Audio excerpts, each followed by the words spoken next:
Okay.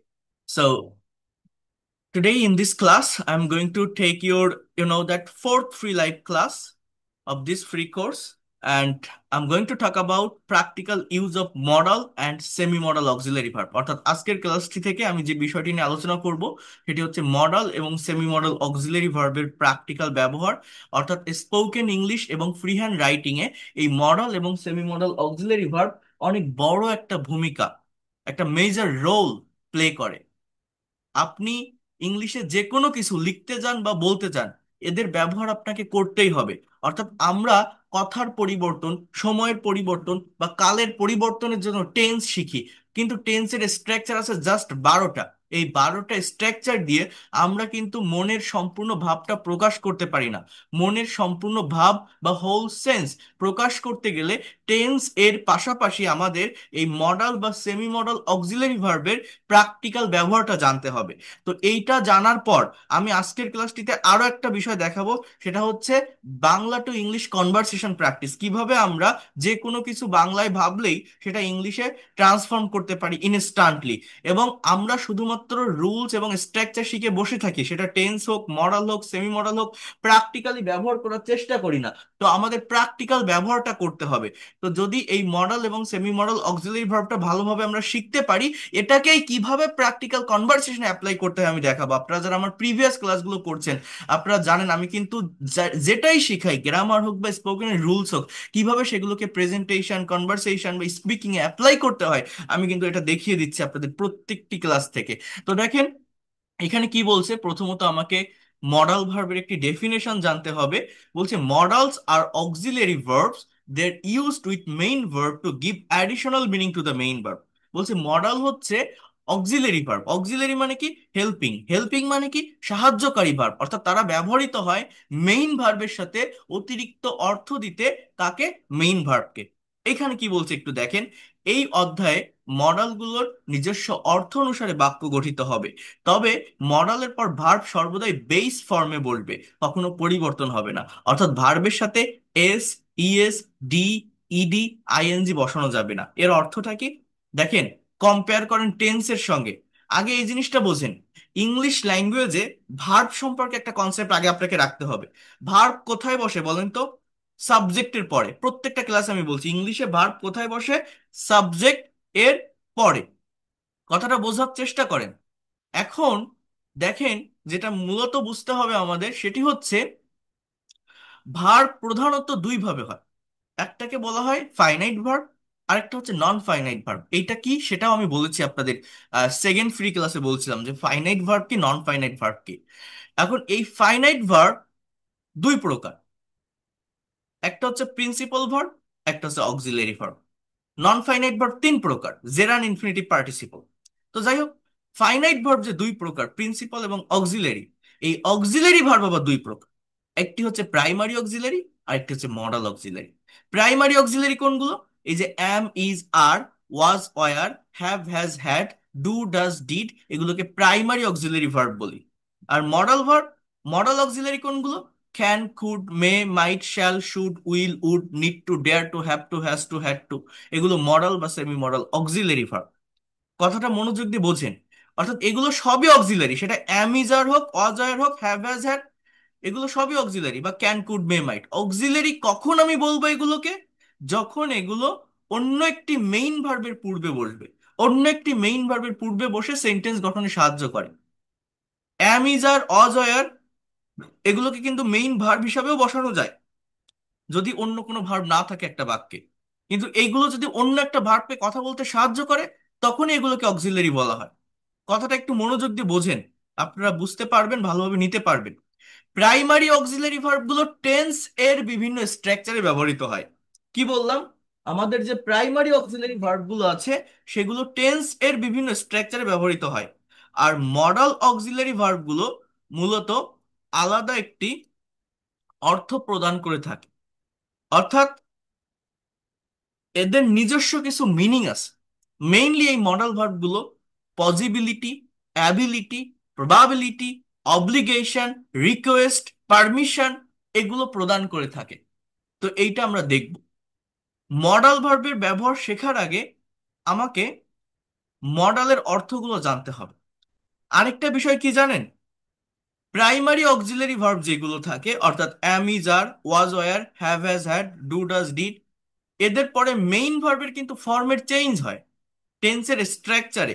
কখনো ভার্বের সাথে এস বা ইএস, কখনো ডি, ইডি, আইএনজি এরকম বসে।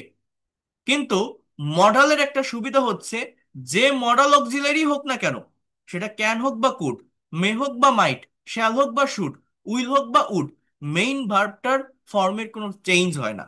মেইন ভার্বটা অলওয়েজ বেস ফর্মে থাকে বা রুট ফর্মে থাকে। এখন মডাল ভার্বের ব্যবহার শেখার আগে আমাদের মডালের অ্যাকচুয়াল যে অর্থটা আছে, অ্যাকচুয়াল যে মিনিংটা আছে, সেটা আমাদেরকে একটু জানতে হবে। কথাটা বোঝেন, কেন জানতে হবে? কেন জানতে হবে? কারণ এই মডালের অর্থ অনুসারেই মূলত একটা বাক্য অর্থ দিয়ে থাকে। কেমন জানেন? দেখেন, আমি একটা জায়গা নিয়ে একটু কথা বলি, আমি একটা ব্ল্যাঙ্ক পেজে আসি, তাহলে আপনারা সহজে বুঝতে পারবেন। আচ্ছা, এটা একটু বেঁধে বেঁধে যাচ্ছে, হয়তো আমি এটা ঠিক করে দিচ্ছি, একটু টাইম দেন।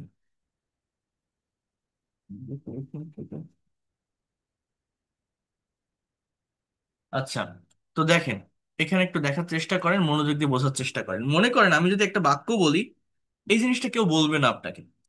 আহ হি বা আই হ্যাভ আ কার, এই বাক্যটার বাংলা অর্থ কি? আমার একটা গাড়ি আছে।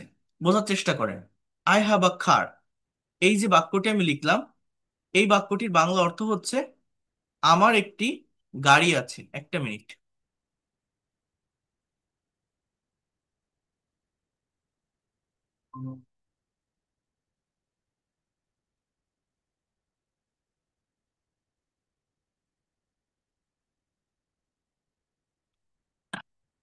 দেখেন, আই হ্যাভ আ কার এর বাংলা অর্থ কি বলছি, যে আমার একটি গাড়ি আছে। এই বাক্যটাকে আমি যদি নেগেটিভ করি, অনেকে আপনারা এরকম লেখেন না, আই হ্যাভ নট আ কার। অনেকে কিন্তু এইভাবে লেখেন, আই হ্যাভ আ কার, আমার একটি গাড়ি আছে। আমি যদি নেগেটিভ করি, অনেকে এটা এইভাবেই লেখে, I have not a car. But এটা একটা ভুল সেন্টেন্স। কেন ভুল জানেন? এই হ্যাভটা এখানে মেইন ভার্ব। আমি যদি এরকম একটা সেন্টেন্স আপনাকে বলি যে হি গোস টু স্কুল, অর্থাৎ সে স্কুলে যায়, হি গোস টু স্কুল, এই বাক্যটার অর্থ কি বললাম? সে স্কুলে যায়। আপনি কি এটা negative goes not to school বলেন? না, আপনি কি বলেন? He doesn't go to school, doesn't গো বলেন, তাই না?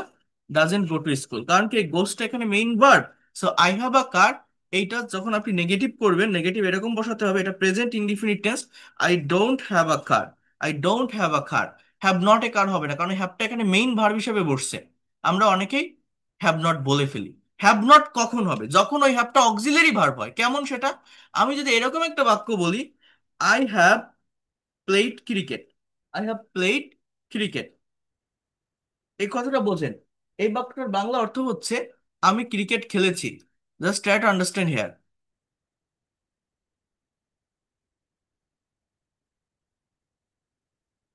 এই যে একটি বাক্য আমি লিখলাম, আই হ্যাভ প্লেড ক্রিকেট, এই বাক্যটির বাংলা অর্থ হচ্ছে আমি ক্রিকেট খেলেছি। এইটা যদি আপনি নেগেটিভ করেন, আপনি এরকম বলতে পারবেন, I have not played cricket. এখানে বিষয়টা কি জানেন? দেখেন, আই হ্যাভ আ কার, আমার একটা গাড়ি আছে, আমরা জানি হ্যাভ মানে আছে। যখন এই হ্যাভটা মেইন ভার্ব হিসেবে বসে, তখন এটার অর্থ দেয় do, does, did, am, is, are, was, were, have, has, had. এগুলো যদি মেইন ভার্ব হিসেবে বসে, তাহলে এদের অর্থ আছে। কিন্তু অক্সিলারি বা হেল্পিং ভার্ব হিসেবে যখন বসে, অন্য একটা মেইন ভার্বের পূর্বে যখন বসে, তখন কিন্তু এগুলো অর্থ দিতে পারে না। যেমন আই হ্যাভ প্লেড ক্রিকেট, এর বাংলা অর্থ হচ্ছে আমি ক্রিকেট খেলেছি। প্লে মানে খেলা, এই ওয়ার্ডটাই মূলত অর্থ দিচ্ছে। ওই হ্যাভটা জাস্ট অক্সিলারি ভার্ব। এখানে আপনি বলতে পারেন I have not played cricket, কারণ এটা হেল্পিং বা অক্সিলারি ভার্ব। এই হ্যাভের মানে কিন্তু আছে বোঝায় না। এই দেখেন, I do the work, I do the work, আমি যদি বলি আই ডু দা ওয়ার্ক, এই বাক্যটার বাংলা অর্থ কি? আমি কাজ করি। ডু মানে কি? করা। এখানে ডু ছাড়া আর কোনো ভার্ব আছে না, তার মানে এটা মেইন ভার্ব। কিন্তু আমি যদি এরকম একটা বাক্য বলি, do you learn English, do you learn English, এই বাক্যটার অর্থ কি বলেন তো? যে তুমি কি ইংরেজি শেখো? আমরা তো জানি ডু মানে করা। তাহলে এই বাক্যটার অর্থ তুমি কি ইংরেজি শেখো কেন? লার্ন মানে শেখা। এই যে মেইন ভার্ব, এইটাই মূলত অর্থ এখানে দিচ্ছে। ডু কি? এটা একটা helping verb, auxiliary verb, just question করার জন্য ব্যবহৃত হচ্ছে, এখানে কোনো অর্থ দিচ্ছে না। আবারও বলছি, am, is, are, was, were, have, has, had, do, does, did, যখন অক্সিলারি ভার্ব হিসাবে বসে, হেল্পিং ভার্ব হিসাবে বসে বিভিন্ন টেন্সের স্ট্রাকচারে, তখন এটা কোনো মিনিং দেয় না, দ্যার ইজ নো মিনিং। সেন্টেন্সকে নেগেটিভ বা ইন্টারোগেটিভ করার জন্য বসে। কিন্তু যখন মেইন ভার্ব হিসাবে বসে, এদের অর্থ আছে। কিন্তু মডাল অক্সিলারি ভার্ব, এগুলো তো অক্সিলারি, এগুলো তো অন্য একটা মেইন ভার্বের পূর্বে বসে। এগুলো অন্য একটা মেইন ভার্বের পূর্বে বসলেও এরা একটা অর্থ দেয়। এরা একটা অর্থ দেয়। যেমন আমি যদি বলি I can play cricket, I can play cricket, এর বাংলা অর্থ হচ্ছে আমি ক্রিকেট খেলতে পারি। ক্যান মানে পারা, প্লে মানে খেলা, দুটো ওয়ার্ডই কিন্তু অর্থ দিছে। কিন্তু I have not played cricket, এখানে হ্যাভ এটা অর্থ দেয় না। অর্থাৎ প্রাইমারি অক্সিলারি ভার্বগুলো অর্থ প্রদান করে না। মডাল অক্সিলারি ভার্বগুলো একটা মেজর রোল প্লে করে। প্রাইমারি অক্সিলারি ভার্বগুলো জাস্ট সেন্টেন্সকে নেগেটিভ বা ইন্টারোগেটিভ করার জন্য ব্যবহৃত হয়। সেন্টেন্স বা বাক্যকে কি করার জন্য বললাম? নেগেটিভ বা ইন্টারোগেটিভ করার জন্য। কিন্তু মডাল অক্সিলারি ভার্বগুলো কি করে? একদমই অর্থও দিয়ে থাকে, আবার নেগেটিভ ইন্টারোগেটিভও করে। প্রাইমারি অক্সিলারি ভার্বের পরে, মানে টেন্সের বিভিন্ন স্ট্রাকচার, মেইন ভার্বের ফর্মের চেঞ্জ হয়। Am, is, are, was, are, shall be, will be থাকলে ভার্বের সাথে আইএনজি বসে, হ্যাভ, হ্যাজ, হ্যাড থাকলে ভার্বের পাস্ট পার্টিসিপল ফর্ম বসে। এটা হয়। কিন্তু মডাল অক্সিলারি ভার্বগুলো, যে মডালই হোক না কেন, তারপরে মেইন ভার্বটা একদম বেস ফর্মে থাকে বা রুট ফর্মে থাকে। সেটা কেমন? আসেন আমরা একটু প্র্যাকটিস করি।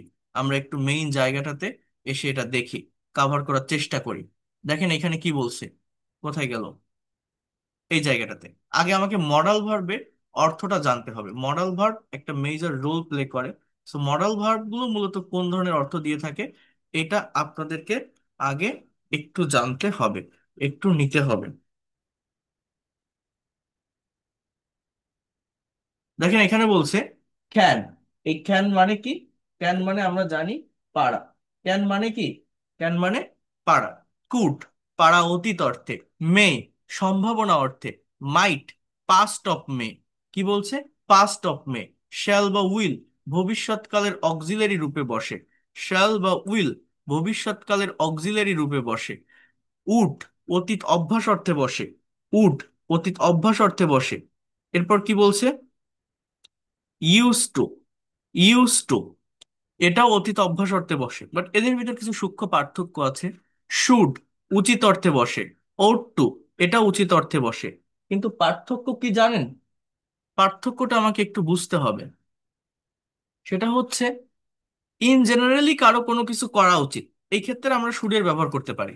অ্যাজ ইউজুয়াল কোন একটা কাজ কারো করা উচিত, এখানে আমরা কিসের ব্যবহার করতে পারি? এই শুডের ব্যবহার করতে পারি। কিন্তু কিন্তু কারো কোনো কাজ করা একটা দায়িত্বের ভিতরে পড়ে, একটা কর্তব্যের ভিতরে পড়ে। হ্যাঁ, কাজটা না করলে নয়, অবশ্যই করা উচিত, বা একটা পলাইটনেস ক্রিয়েট করে। এই জায়গাটাতে ওট টু ব্যবহার করা যায়। যেমন আমি যদি বলি ইউ শুড গো হোম, তোমার বাড়ি যাওয়া উচিত, বলেন তো কি বললাম? ইউ শুড গো হোম, তোমার বাড়ি যাওয়া উচিত। এই যে কথাটা বললাম, এখানে শুডের ব্যবহার করতে পারেন। ইউ শুড রিড বুক, তোমার বই পড়া উচিত, এখানে আপনি শুডের ব্যবহার করতে পারেন। কিন্তু আমি যদি বলি তোমার পিতামাতাকে মান্য করা উচিত, that is my responsibility or you say duty. So এই জায়গায় আপনি বলতে পারেন you should obey your parents. কিন্তু শুডের পরিবর্তে যদি বলেন you ought to obey your parents, it will be more appropriate and perfect. You should serve the country, তোমার দেশের সেবা করা উচিত। হ্যাঁ, এখানে সুরের পরিবর্তে আপনি যদি বলেন you ought to serve the country. So এই এই জায়গাগুলোতে মূলত আমাদের ought টু ব্যবহার করা যায়। শুড ব্যবহার করলে ভুল হবে এরকম না, বাট ought টু ব্যবহার করলে সেটা বেশি অ্যাপ্রোপ্রিয়েট হয়। এই ধরনের কিছু পার্থক্য আছে, আমি দেখাবো। মাস্ট মানে অবশ্যই, নিড টু মানে প্রয়োজন, ডেয়ার টু মানে সাহস করা, উড বেটার বা র্যাদার এর বাংলা অর্থ হচ্ছে বরং, উচিত বা ভালোই। কি বলছে? উড বেটার বা র্যাদার এর বাংলা অর্থ কি?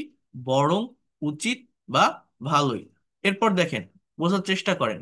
এইখানে একটা টেবিল আছে। গতকাল যারা টেন্সের ক্লাসটা করছিলেন আমার সঙ্গে, টেন্সের ক্লাসে আমি এই ফাংশনটা কিন্তু আপনাদেরকে দেখিয়েছিলাম। হ্যাঁ, প্রথমত সাবজেক্ট, অর্থাৎ একটা কথা যখন বলা হয়, একটা কাজ যখন করা হয়, কেউ তো একজন করে, কেউ তো একজন বলে। একটা বাক্যের সাবজেক্ট কি হতে পারে? আই হতে পারে, উই হতে পারে, ইউ হতে পারে, হি হতে পারে, সি হতে পারে, দে হতে পারে, রহিম হতে পারে, করিম হতে পারে। এগুলো মূলত কি একটা সেন্টেন্স বা বাক্যের সাবজেক্ট হয়ে থাকে। এই সাবজেক্টের পরেই একটা কমপ্লিট সেন্টেন্স তৈরি করার জন্য আমাকে এখানে মডাল ভার্বগুলো আনতে হচ্ছে, ক্যান, কুড, মে, মাইট। এরপর বেস ফর্ম লেখা, অর্থাৎ এগুলো হচ্ছে মেইন ভার্বের বেস ফর্ম বা present form. Speak, right, Singh, play, discover, do, draw, wash, swim, drive. অর্থাৎ যে মডেলই হোক না কেন, মেইন ভার্বটা বেস ফর্ম, এরপর অবজেক্ট। অর্থাৎ সাবজেক্ট আর ভার্ব পাশাপাশি বসাতে পারলে বাকি অংশটা অটোমেটিক্যালি চলে আসে। কি বললাম? সাবজেক্ট আর ভার্ব পাশাপাশি বসাতে পারলে বাকি অংশটা কিন্তু অটোমেটিক্যালি চলে আসে। হ্যাঁ, যেমন আমরা যদি একটু প্র্যাকটিস করি এখান থেকে, আমরা মডালের চেঞ্জ করব, সাবজেক্ট এবং মেইন ভার্ব সেম রাখবো, মডালের চেঞ্জ করব। কারণ আমি আবারও বলছি, মডাল ভার্ব একটা মেজর রোল প্লে করে। আমাদের মডালের অ্যাকচুয়াল অর্থটা একটু আগে জানতে হবে। দেখেন, আই ক্যান স্পিক ইংলিশ, আমি ইংরেজি বলতে পারি। কি বলছে? আই ক্যান স্পিক ইংলিশ, আমি ইংরেজি বলতে পারি। আই কুড স্পিক ইংলিশ, আমি ইংরেজি বলতে পারতাম। আমি ইংরেজি বলতে পারতাম। আই মে স্পিক ইংলিশ, এটা হচ্ছে সম্ভাবনা অর্থে পারা বোঝায়। আবারও বলছি, ক্যান মানেও পারা, মে মানেও পারা। পার্থক্যটা কি? ক্যান হচ্ছে সামর্থ্য অর্থে পারা বোঝায়, মে হচ্ছে সম্ভাবনা অর্থে পারা বোঝায়। যেমন আমি যদি বলি আজ বৃষ্টি হতে পারে, ইট মে রেইন টুডে, বৃষ্টি হওয়ার একটা পসিবিলিটি থাকে, সম্ভাবনা থাকে।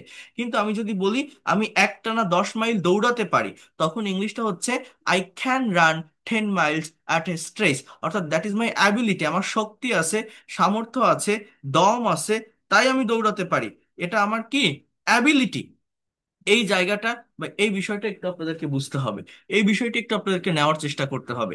হ্যাঁ, কোথায় মে বসে আর কোথায় ক্যান বসে। আমি যদি বলি আই ক্যান স্পিক ইংলিশ, আমি ইংরেজি বলতে পারি, অর্থাৎ এই ল্যাঙ্গুয়েজটা আমার জানা আছে, এই ল্যাঙ্গুয়েজটা আমার দখলে আছে, এই ল্যাঙ্গুয়েজটাতে আমি কথা বলতে পারি। কথাটা বোঝেন, আমি এইটা বলছি। কিন্তু আমি কখন মেয়ের ব্যবহার করব? এই স্পিক ভার্বই ব্যবহার করব। বাট মেয়ে কখন ব্যবহার করতে পারি? যেমন মনে করেন, এই যে আমি আপনাদের সামনে এখন লেকচার দিচ্ছি, আমি তো বাংলায় কথা বলছি, তাই না? এখন আমি যদি আপনাদের বলি যে আমি তো এখন আপনাদের সাথে বাংলায় কথা বলছি, এখন কিন্তু আমি ইংরেজিতে কথা বলতে পারি। মানে আমি হয়তো এখন আপনাদের সামনে ইংরেজিতে কথা বলবো, আমি হয়তো এখন আপনাদের সামনে ইংরেজিতে লেকচার দিব, মানে হয়তো দিব, হয়তো বলবো। তো আমি কথাটা বলছি যে আমি কিন্তু এখন ইংরেজিতে কথা বলতে পারি। এই যে পারি, এই যে সম্ভাবনা যদি আমি বোঝাই বা প্রকাশ করি, তখন আমরা মে ভার্বের ব্যবহার করে থাকি। আবারও বলছি, কোন ভার্ব? মে। যেমন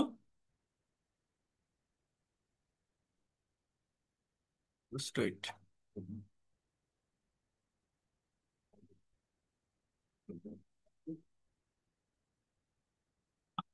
যেমন আমরা বলতে পারি, just try to understand here, আমরা বলতে পারি, now I may speak English in front of you.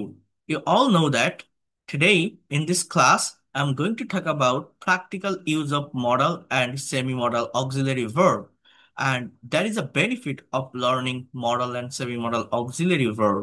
When you are going to make sentences using these verbs, you don't need to add s, es, d, ed, or ing with the main verb. Just you have to put the base form of main verb. But you have to remember the actual meaning of modal verb, because all the modal auxiliary verbs plays play a major role in the sentences. Modal verb mainly expresses the possibility, probability, ability, and obligation in the sentences. So এই কথাগুলো আমি মনে করেন বললাম, এইভাবে আমি আপনাকে বলছি যে আমি ইংরেজিতে কথা বলতে পারি আপনাদের সামনে, মানে হয়তো বলবো। এইখানে আমি মেয়ের ব্যবহার করতে পারি। আই মাইট স্পিক ইংলিশ, আমি ইংরেজিতে কথা বলতেও পারতাম। আই শ্যাল স্পিক ইংলিশ, আমি ইংরেজিতে কথা বলবো। আই শুড স্পিক ইংলিশ, আমার ইংরেজিতে কথা বলা উচিত। আইল স্পিক ইংলিশ, আইল স্পিক ইংলিশ, আমি ইংরেজিতে কথা বলবো। আই উড স্পিক ইংলিশ, আমি ইংরেজিতে কথা বলতাম।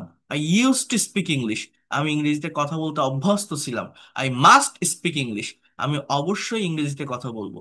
I need to speak English, আমার ইংরেজিতে কথা বলা দরকার বা প্রয়োজন। I dare to speak English, আমি ইংরেজিতে কথা বলার সাহস দেখাই। এইভাবে আপনি যে সাবজেক্ট নেন, যে মডেল নেন, যে মেইন ভার্বটা নেন, সেইভাবে অর্থ হবে। কিন্তু মডেলের অর্থগুলো আগে আমাকে জানতে হবে। তাহলে দেখেন, আবারও বলছি, এখানে এই ফাইলগুলো খুবই সুন্দরভাবে ওয়েল অর্গানাইজড ওয়েতে সাজানো আছে, আমার বইটাতেও অনেক সুন্দর করে সাজানো। এই পিডিএফ ফাইল আমি আপনাদের দিয়ে দিব, দিলে বুঝতে পারবে। আই ক্যান স্পিক ইংলিশ, আমি ইংরেজিতে কথা বলতে পারি। আই কুড স্পিক ইংলিশ, আমি ইংরেজিতে কথা বলতে পারতাম। আই মে স্পিক ইংলিশ, আমি ইংরেজিতে কথা বলতেও পারি। আই শ্যাল স্পিক ইংলিশ, আমি ইংরেজিতে কথা বলবো। আই শুড স্পিক ইংলিশ, আমার ইংরেজিতে কথা বলা উচিত।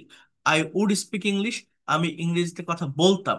আই মাস্ট স্পিক ইংলিশ, আমি অবশ্যই ইংরেজিতে কথা বলবো। He can do the work, সে কাজটা করতে পারে। দেখেন, he use to swim in the river in his boyhood. He subject, use টুটা ভার্ব, এটাকে সেমি মডাল অক্সিলারি ভার্ব বলা হয়, সুইমটা মেইন ভার্ব। অর্থাৎ সে শৈশবে নদীতে সাঁতার কাটতে অভ্যস্ত ছিল, অর্থাৎ ছোটবেলায় বা শৈশবে সে নদীতে সাঁতার কাটতো। Mother use to recite the holy Quran everyday, মা প্রত্যহ কোরআন পাঠ করতেন। He could answer the question, সে প্রশ্নটার উত্তর দিতে পারতো। Himel would go to the cinema at times, Himel মাঝে মধ্যে সিনেমা দেখতে যেত। Would go, you should obey your parents, তোমার পিতামাতাকে মান্য করা উচিত। Should plus be on. So এইভাবে এটা হয়ে থাকে। এখন দেখেন, আমাদের কিন্তু সেন্টেন্স শুধু এভাবে তৈরি করলে হবে না। একটা সেন্টেন্স বা বাক্যকে কিভাবে নেগেটিভ ইন্ট্রোগেটিভ, নেগেটিভ ইন্ট্রোগেটিভ, কিভাবে ডাবল ইউএস ওয়ার্ড দিয়ে আপনি সেন্টেন্সগুলোকে ট্রান্সফর্ম করবেন, এটা আপনাকে কিন্তু শিখতে হবে। এটা না শিখলে ল্যাঙ্গুয়েজটাকে প্রফেশনালি কাভার করা সম্ভব হয়ে ওঠে না, বা হবেও না আপনার জন্য। তাহলে আপনি এখানে কি করতে পারেন? Here you can see part 2, how to make negative sentence. দেখেন, নেগেটিভ করা খুব সহজ। গত ক্লাসে যারা লাস্ট পর্যন্ত ছিলেন আমার ক্লাসটিতে, আমি আপনাদেরকে বলছিলাম যে নিয়মটা কি, যে কোনো সেন্টেন্স বা বাক্যকে নেগেটিভ করতে গেলে সেই বাক্যের ভিতরে যে হেল্পিং বা অক্সিলারি ভার্ব থাকে, তার সাথে নট বসালে একটি বাক্য নেগেটিভ হয়। অক্সিলারি ভার্বটি সাবজেক্টের আগে আনলে ইন্টারোগেটিভ হয়। আমাদের যে 12টা টেন্সের স্ট্রাকচার, এই 12টার ভিতর 10টিতেই অক্সিলারি ভার্ব আছে, শুধুমাত্র প্রেজেন্ট এবং পাস্ট ইনডিফিনিট টেন্সে কোনো অক্সিলারি ভার্ব থাকে না। এখানে আমরা ডু ডাজ ডিড এর ব্যবহার করে সেন্টেন্সকে নেগেটিভ বা ইন্টারোগেটিভ করি। তো এই মডেলের ব্যবহার যখন আমরা করছি, এই মডেল গুলোই তো একটা অক্সিলারি। তো এদের সাথে নট বসালেই নেগেটিভ, এদেরকে সাবজেক্টের আগে আনলে ইন্টারোগেটিভ হয়ে যায়। খুবই simple. I can not speak English, আমি ইংরেজি বলতে পারি না। We couldn't right a letter, আমরা চিঠি লিখতে পারতাম না। আমরা চিঠি লিখতে পারতাম না। You shouldn't draw a picture, তোমার একটা ছবি আঁকা উচিত না। You shouldn't draw a picture, তোমার একটা ছবি আঁকা উচিত না। She wouldn't sing a song, সে গান গাইতো না।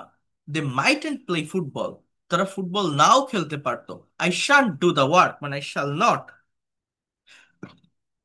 আমি অবশ্যই কাজটা করব না। Rana won't climb a tree, Rana গাছে উঠবে না। Rani mustn't, I mean must not drive a car, Rani অবশ্যই গাড়িটা চালাবে না। সো এইভাবে আপনি যে সাবজেক্ট নেন, যে মডেল নেন, যে মেইন ভার্ব নেন, সেভাবেই আপনার সেন্টেন্স গুলো গঠিত হবে বা অর্গানাইজড হবে। এরপর দেখেন এই জায়গাটাতে সাবজেক্টের পরে দেখেন, you can not draw picture, তুমি ছবি আঁকতে পারো না। ইউ কুডেন্ট ড্র পিকচার, তুমি ছবি আঁকতে পারতে না। ইউ শুডেন্ট ড্র পিকচার, তোমার ছবি আঁকা উচিত না। ইউ উডেন্ট ড্র পিকচার, তুমি ছবি আঁকতে না। You mustn't, I mean must not draw a picture, তুমি অবশ্যই ছবি আঁকবে না। I shan't go to Dhaka, আমি ঢাকা যাব না। হি ওন্ট ডু ইট, সেটা করবে না। We won't agri on it, আমরা এটা রাজি হব না। ওন্ট মানে বুঝছেন, উইল নট। হ্যাঁ, সি নিডেন্ট টু গো দেয়ার, এখানে নিড নট টু হবে একটা, হ্যাঁ, তার সেখানে যাওয়ার দরকার নেই। এখন আপনি কোশ্চেন কিভাবে করবেন? জাস্ট মডাল ভার্ব গুলোকে সাবজেক্টের আগে নিয়ে আসলেই কোশ্চেন তৈরি হয়ে যাবে। ক্যান আই প্লে ফুটবল, আমি কি ফুটবল খেলতে পারি। Could you discuss about the matter, আমরা কি বিষয়টা আলোচনা করতে পারতাম। Would you swim in the river, তুমি কি নদীতে সাঁতার কাটতে। Must he draw a picture, সে কি অবশ্যই একটি ছবি আঁকবে। May she write a letter, সে কি একটা চিঠি লিখতে পারে। Should they speak in English, তাদের কি ইংরেজি বলা উচিত। Will Rani do the work, Rani কি কাজটি করবে। Will Rani do the work, অর্থাৎ আমি একটা সাবজেক্ট নিচ্ছি, একটা মেইন ভার্ব নিচ্ছি, একটা মডাল ভার্ব নিচ্ছি, দেন একটা অবজেক্ট নিয়ে আমি বিভিন্ন ধরনের সেন্টেন্স কিন্তু তৈরি করতে পারি। Could you speak in English, আমরা কি ইংরেজি বলতে পারতাম। Can you speak in English, তুমি কি ইংরেজি বলতে পারো। Could you lend me your book, এটা একটু ডিফারেন্ট স্ট্রাকচার, এটা নিয়ে আমি একটু একটু পরেই কথা বলছি। উইল ইউ ড্র পিকচার, তুমি কি একটি ছবি আঁকবে। Will you post the letter, তুমি কি চিঠিটা ডাকে দিবে। Can you do the work, তুমি কি কাজটা করতে পারো। Sorry, can she do the work, সে কি কাজটা করতে পারে। তাহলে এইভাবে এই সেন্টেন্স গুলো হবে। Just try to understand here. এরপর দেখেন, এখানে আরো কয়েকটা কোশ্চেন আছে, এগুলো আপনারা একটু প্র্যাকটিস করবেন। ডেয়ার ইউ ওপেন ইট, তুমি কি এটা খুলতে সাহস পাও? ডেয়ার ইউ ওপেন ইট, তুমি কি এটা খুলতে সাহস পাও? Can you leave the burden, তুমি কি বোঝাটা উঠাতে পারো? হ্যাঁ, শ্যাল, শ্যাল আই হবে, shall I shut the door, আমি কি দরজাটা বন্ধ করে দিব? হ্যাঁ। সো এইভাবে এই যে would you mind opening your bag, এইটা একটু ডিফারেন্ট স্ট্রাকচার, এইটা নিয়ে আমি একটু পরেই কথা বলছি। তো দেখেন, যে কথাটা মূলত আমি বলতে চাচ্ছি সেটা হচ্ছে, আমরা এই যে মডাল ভার্বগুলো দেখছি, মডালের ব্যবহারটা আমরা শিখছি। প্রথম কাজ হচ্ছে আমাদের মডাল অক্সিলারি ভার্বগুলোর অর্থ জানা। যেমন এই যে ক্যান মানে পারা, কুড পারা অতীত অর্থে, মে সম্ভাবনা অর্থে, এই যে উড অতীত অভ্যাস অর্থে। এইখানে যে অর্থগুলো দেওয়া আছে, এই যেটা আপনারা দেখছেন, এটা হচ্ছে অ্যাজ ইউজুয়াল মডালের অর্থ কেমন হয়। কিন্তু এই প্রত্যেকটি মডাল ভার্ব আবার different kinds of meaning create করে। এই মডাল ভার্ব অনেক বৈচিত্র্যময়। আমার ক্লাসে, আমার পেইড কোর্সে এই প্রত্যেকটা মডেলের উপর আলাদা আলাদা এক একটা ক্লাস আছে। আমি আপনাদের একটু দেখাবো এখন সেটা। তো তার আগে দেখেন, যেটা বললাম, আমাদের যে প্র্যাকটিসটা করতে হবে সেটা হচ্ছে প্রথমে মডেলগুলোর অর্থ জানতে হবে। অর্থ জানার পর কিভাবে সেন্টেন্সগুলো তৈরি হচ্ছে এটা তো আপনারা বুঝতে পারছেন। সাবজেক্ট, দেন মডাল ভার্ব, দেন মেইন ভার্বের বেস ফর্ম, দেন অবজেক্ট। আর নেগেটিভ ইন্টারোগেটিভ খুবই সহজ। মডালের সাথে নট বসালে একটা বাক্য নেগেটিভ হয়ে যাচ্ছে। মডাল ভার্বটা সাবজেক্টের আগে আনলে আমার বাক্য ইন্টারোগেটিভ হয়ে যাচ্ছে। মডাল ভার্ব কোথায় আনলে? সাবজেক্টের আগে আনলে আমার বাক্যটা কি হচ্ছে? ইন্টারোগেটিভ। কিন্তু দেখেন, এই প্রত্যেকটা মডেলের উপর আবার আলাদা আলাদা সেশন আছে। প্রত্যেকটি মডেলের উপর আবার আলাদা আলাদা ক্লাস আছে। এইটা আপনাদেরকে একটু দেখতে হবে, এটা আপনাদেরকে একটু নেওয়ার চেষ্টা করতে হবে। কেমন সেটা? দেখেন, ইউজ অফ ক্যান, অর্থাৎ শুধুমাত্র ক্যান ভার্বের উপর আলাদা একটা ক্লাস। এটা আবার কেমন? দেখেন কি বলছে, just try to understand here. আশা করি আপনি বুঝতে পারবেন। একটা মিনিট।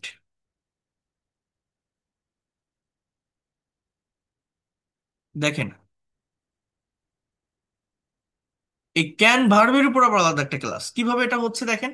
ক্যান হচ্ছে একটি মডাল অক্সিলারি ভার্ব। ক্যান শব্দটি সেন্টেন্সে বিভিন্ন জায়গায় বসে ভিন্ন ভিন্ন অর্থ প্রদান করে থাকে। যেমন ক্যান প্লাস ভার্বের বেস ফর্ম অ্যাবিলিটি বোঝায়, অর্থাৎ অ্যাজ ইউজুয়াল ক্যানের ব্যবহার বলতে আমরা যেটা জানি, ক্যান বি প্লাস নাউন, কোনো কিছু হতে পারে বোঝায়। ক্যান বি প্লাস পজিশন, কেউ কোথাও থাকতে পারে বোঝায়। ক্যান হ্যাভ প্লাস পজিশন, কারো অধিকারে বা কারো মালিকানায় কোনো কিছু থাকতে পারে বোঝায়। অর্থাৎ এই বিষয়গুলো মূলত কেমন, এটা আমাদেরকে একটু বুঝতে হবে, এটা আমাদেরকে একটু জানতে হবে বা নেওয়ার চেষ্টা করতে হবে। অর্থাৎ প্রথম যে স্ট্রাকচারটি আছে, সাবজেক্ট প্লাস ক্যান প্লাস ভার্বের বেস ফর্ম, এটা মূলত অ্যাজ ইউজুয়াল বা ইন জেনারেলি ক্যানের ব্যবহার বলতে আমরা যেটা জানি, অর্থাৎ অ্যাবিলিটি অর্থে, সেটাই। I can do the work, আমি কাজটা করতে পারি। আই ক্যান প্লে ক্রিকেট, আমি ক্রিকেট খেলতে পারি।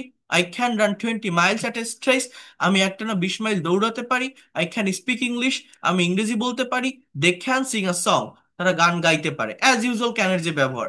কিন্তু এই ক্যান ভার্বটি, ওই যে বললাম না মডাল ভার্বগুলো আবার বৈচিত্র্যময়, এই ক্যান ভার্বটি আবার আবার কোথায় বসে জানেন? রিকোয়েস্ট, পারমিশন অ্যান্ড সাজেশনের ক্ষেত্রে। অর্থাৎ অনুরোধ, অনুমতি বা পরামর্শ দেওয়া অর্থে আবার ক্যানের ব্যবহার হয়। এখানে মূলত তিনটা ভার্ব বসে, সেটা হচ্ছে ক্যান, আরেকটা হচ্ছে কুড, আরেকটি হচ্ছে উড। তিনটি ভার্ব। ক্যানটা ইনফর্মাল মিনিং দেয়, আর কুড এবং উড পলাইটনেস ক্রিয়েট করে, ফর্মাল মিনিং দেয়। মানে ক্যান মানে পারা, বাট এটা আপনাকে ভুলে যেতে হবে। আপনাকে জাস্ট এইটা মনে রাখতে হবে, এই ক্যান শব্দটি রিকোয়েস্ট, পারমিশন বা সাজেশনের জন্য ব্যবহৃত হয়। Can you give me a glass of water, তুমি কি আমাকে এক গ্লাস পানি দিবে? অনুরোধ করে বল। এখন আপনি বলছেন যে পানি দিবে বলছেন, তো আপনি ক্যানের ব্যবহার কেন করবেন? উইলের ব্যবহার করেন। Will you give me a glass of water, না। আমার ইংলিশ একটা ল্যাঙ্গুয়েজ, একটা ভাষা, এই ভাষাটা ব্যবহার করার ক্ষেত্রে আমার সিচুয়েশনটা কেমন, সেই সিচুয়েশনের উপর ডিপেন্ড করতে হবে। Can you sit beside me, তুমি কি আমার পাশে বসতে পারো? বসতে পারো না, ক্যান মানে পারা, এই জন্য পারো বলবেন না। এটা বাংলাটা এরকম, তুমি কি আমার পাশে বসবে। এখন আপনি বলতে পারেন বসবে বলছেন, আপনি তো উইলের ব্যবহার করতে পারেন, will you sit beside me. কিন্তু না, ক্যানের ব্যবহার করবেন কেন? ওই যে কথাটা কেউ বলছে আপনাকে যে তুমি কি আমার পাশে বসবে, এটা যদি সে রিকোয়েস্ট করে বলে, অনুরোধ করে বলে, তখন উইল না, ক্যানের ব্যবহারটাই appropriate. Can you tell me about your life story, তোমার জীবনের গল্পটি আমাকে বলবে। Can you go with me at lunch, আমার সাথে লাঞ্চে যাবে। এই যে সেন্টেন্স গুলো আপনারা দেখছেন, ক্যানের পরিবর্তে যদি কুড বা উডের ব্যবহার করি, তখন এই তুমি এর পরিবর্তে আপনা আপনি হয়ে যায়, ফর্মালিটি ক্রিয়েট করে। যেমন, could you go with me at lunch, would you tell me about your life story, আপনার জীবনের গল্পটি আমাকে বলবেন। Would you tell me about your life story, would you sit beside me, আমার পাশে বসবেন। Could you give me a glass of water, আমাকে এক গ্লাস পানি দিবেন। ক্যান মানে পারা, কুড অতীত অর্থে পারা, উড অতীত অভ্যাস অর্থে বসে। এগুলোর প্রত্যেকটারই অর্থ আছে নিজস্ব। অর্থ থাকা সত্ত্বেও এই ক্যান, কুড এবং উড এই তিনটি ভার্ব রিকোয়েস্ট, পারমিশন অ্যান্ড সাজেশনের জন্য বসে। ক্যান ইনফর্মাল মিনিং দেয়, যার সাথে তুই তোকারি বা তুমি আমি করে সম্পর্ক, সেখানে ক্যানের ব্যবহার করা যায়। কুড এবং উড ফর্মাল মিনিং দেয়, যার সাথে আপনা আপনি করে কথা বলা যায়। হ্যাঁ, বা আপনার সিনিয়র পার্সন, রেসপেক্টেড পার্সন, সেখানে উড এবং কুডের ব্যবহার করা যায়। এরপর দেখেন structure two, can be plus noun. এই বি মানে কি জানেন? এটা একটা ভার্ব, একটা মেইন ভার্ব, যার বাংলা অর্থ হওয়া বা থাকা। এই বি ভার্বের উপর ডিটেইলস একটা ক্লাস আছে, আমি দেখাবো। এই বি এর দুইটা অর্থ, আবারও বলছি, বি এর দুইটা অর্থ, একটা হচ্ছে হওয়া, একটা হচ্ছে থাকা। অর্থাৎ এই যে অবজেক্ট বা এক্সটেনশনে যদি পার্সন থাকে, অর্থাৎ নাউন থাকে, তাহলে বি এর মানে হওয়া। যদি প্লেস থাকে বা অ্যাডভার্ব থাকে, তাহলে বি এর মানে থাকা। কেমন জানেন? দেখেন, হি ক্যান বি আ ডক্টর, এর বাংলা অর্থ সে একজন ডাক্তার হতে পারে। বি মানে হওয়া, ক্যান মানে পারা, ক্যান বি হতে পারে। He can be a minister, সে একজন মন্ত্রী হতে পারে। He can be a freelancer, সে একজন ফ্রিল্যান্সার হতে পারে। He can be a good teacher, সে একজন ভালো শিক্ষক হতে পারে। তাহলে এগুলো কি? বি এর মানে কি এখানে? হওয়া। ক্যান বি হতে পারে। এরপর দেখেন, ক্যান বি প্লাস পজিশন, এই কাঠামোটি দ্বারা কারো কোথাও অবস্থান হতে পারে বোঝায়। He can be at the market now, সে এখন বাজারে থাকতে পারে। Ruma can be at school now, Ruma এখন স্কুলে থাকতে পারে। My father can be in the office, আমার বাবা এখন অফিসে থাকতে পারে। My father can be in the office, আমার বাবা এখন অফিসে থাকতে পারে। অর্থাৎ যখন প্লেসকে ইন্ডিকেট করা হয়, তখন বি এর মানে থাকা। এগুলো সবই অ্যাডভার্ব, অ্যাডভার্বিয়াল ফ্রেজ, হ্যাঁ, বা প্রেপোজিশনাল ফ্রেজ। এখন এই যে যে কোনো প্লেস, যে কোনো জায়গার আগে অ্যাট অথবা ইন প্রেপোজিশন ইউজ করতে হয়। তুলনামূলক বড় জায়গা হলে ইন বসে, ছোট জায়গা হলে অ্যাট বসে, এই আর কি। এরপর দেখেন, ক্যান হ্যাভ প্লাস পজিশন, এই হ্যাভ এর মানে কি জানেন? থাকা। আবার বি এর মানেও কিন্তু থাকা, বাট সাবজেক্ট নিজে কোনো জায়গায় থাকে, তখন বি এর ব্যবহার হয়। আর সাবজেক্টের অধিকারে বা মালিকানায় কোনো কিছু থাকে, কি বললাম আমি? অধিকার বা মালিকানা বোঝায়। She can have a garden in the village, তাদের গ্রামে একটা বাগান থাকতে পারে। বাংলাটা কি? ক্যান হ্যাভ, থাকতে পারে। অর্থাৎ হ্যাভ এর মানে কি? থাকা। কিন্তু কোন থাকা? আবারও বলছি, কারো অধিকারে কোনো কিছু থাকা বা কারো মালিকানায় কোনো কিছু থাকা। অধিকার বা মালিকানা একটু ভালোভাবে বোঝার চেষ্টা করবেন। He can have a car, তার একটা গাড়ি থাকতে পারে। Ruma can have a beautiful mobile, রুমার সুন্দর একটা মোবাইল থাকতে পারে। এই হচ্ছে ক্যানের ব্যবহার। এইভাবেই জাস্ট অতীত অভ্যাস যদি বোঝায়, তাহলে কুডের ব্যবহারটা হয়। আমি আপনাদের মেইনলি যে ভার্বটি নিয়ে কথা বলবো, সেটা হচ্ছে শুড। এই ভার্বটি আপনারা একটু মনোযোগ দিয়ে দেখেন। এই একটা ভার্ব যদি আপনারা দেখতে পারেন, তাহলে সবগুলো ক্লিয়ার হয়ে যাবে। কিভাবে ক্লিয়ার হবে? আমি এই বিষয়টা একটু খুলে বলি। এই মডাল ভার্বগুলো, একটা বিষয় মনে রাখবেন, এই মডাল ভার্বগুলো টেন্সের স্ট্রাকচার মেনটেন করে অর্থ দিতে পারে। টেন্স এর স্ট্রাকচার মেনটেন করে অর্থ দিতে পারে মানে কি? এর মানেটা হচ্ছে, দেখেন, শুড, এটি হচ্ছে একটি গুরুত্বপূর্ণ মডাল অক্সিলারি ভার্ব, যার অর্থ উচিত। সাধারণত উচিত অর্থে, সাধারণত উচিত অর্থে এর অনেকগুলো ব্যবহার হয়ে থাকে। উচিত অর্থে শুডের যে ব্যবহারগুলো, তা হচ্ছে should, should be, should have, should have বিন। দেখছেন?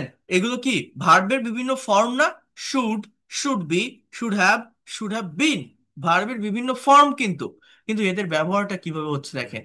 আই শুড গো নাও, অর্থাৎ শুডের অ্যাজ ইউজুয়াল যে ব্যবহারটা হয়, আমার এখন যাওয়া উচিত। ইউ শুড ওয়ার্ক হার্ড, তোমার কঠোর পরিশ্রম করা উচিত। দে শুড কাম টুমোরো, তাদের আগামীকাল আসা উচিত। He should do the work, তার কাজটি করা উচিত। আবার দেখেন, শুড বি, হওয়া বা থাকা উচিত। অর্থাৎ এখানে Meena should be at home now, ওই যে ক্যান বি দেখছিলেন না, হতে পারে বা থাকতে পারে, সেখানে শুড বি, অর্থাৎ মিনার এখন বাড়িতে থাকা উচিত। He should be at London now, তার এখন লন্ডনে থাকা উচিত। I should be your friend, আমার তোমার বন্ধু হওয়া উচিত। অর্থাৎ এক্সটেনশনে যদি পার্সন থাকে, এই লন্ডনের আগে একটা ইন প্রেপোজিশন হবে।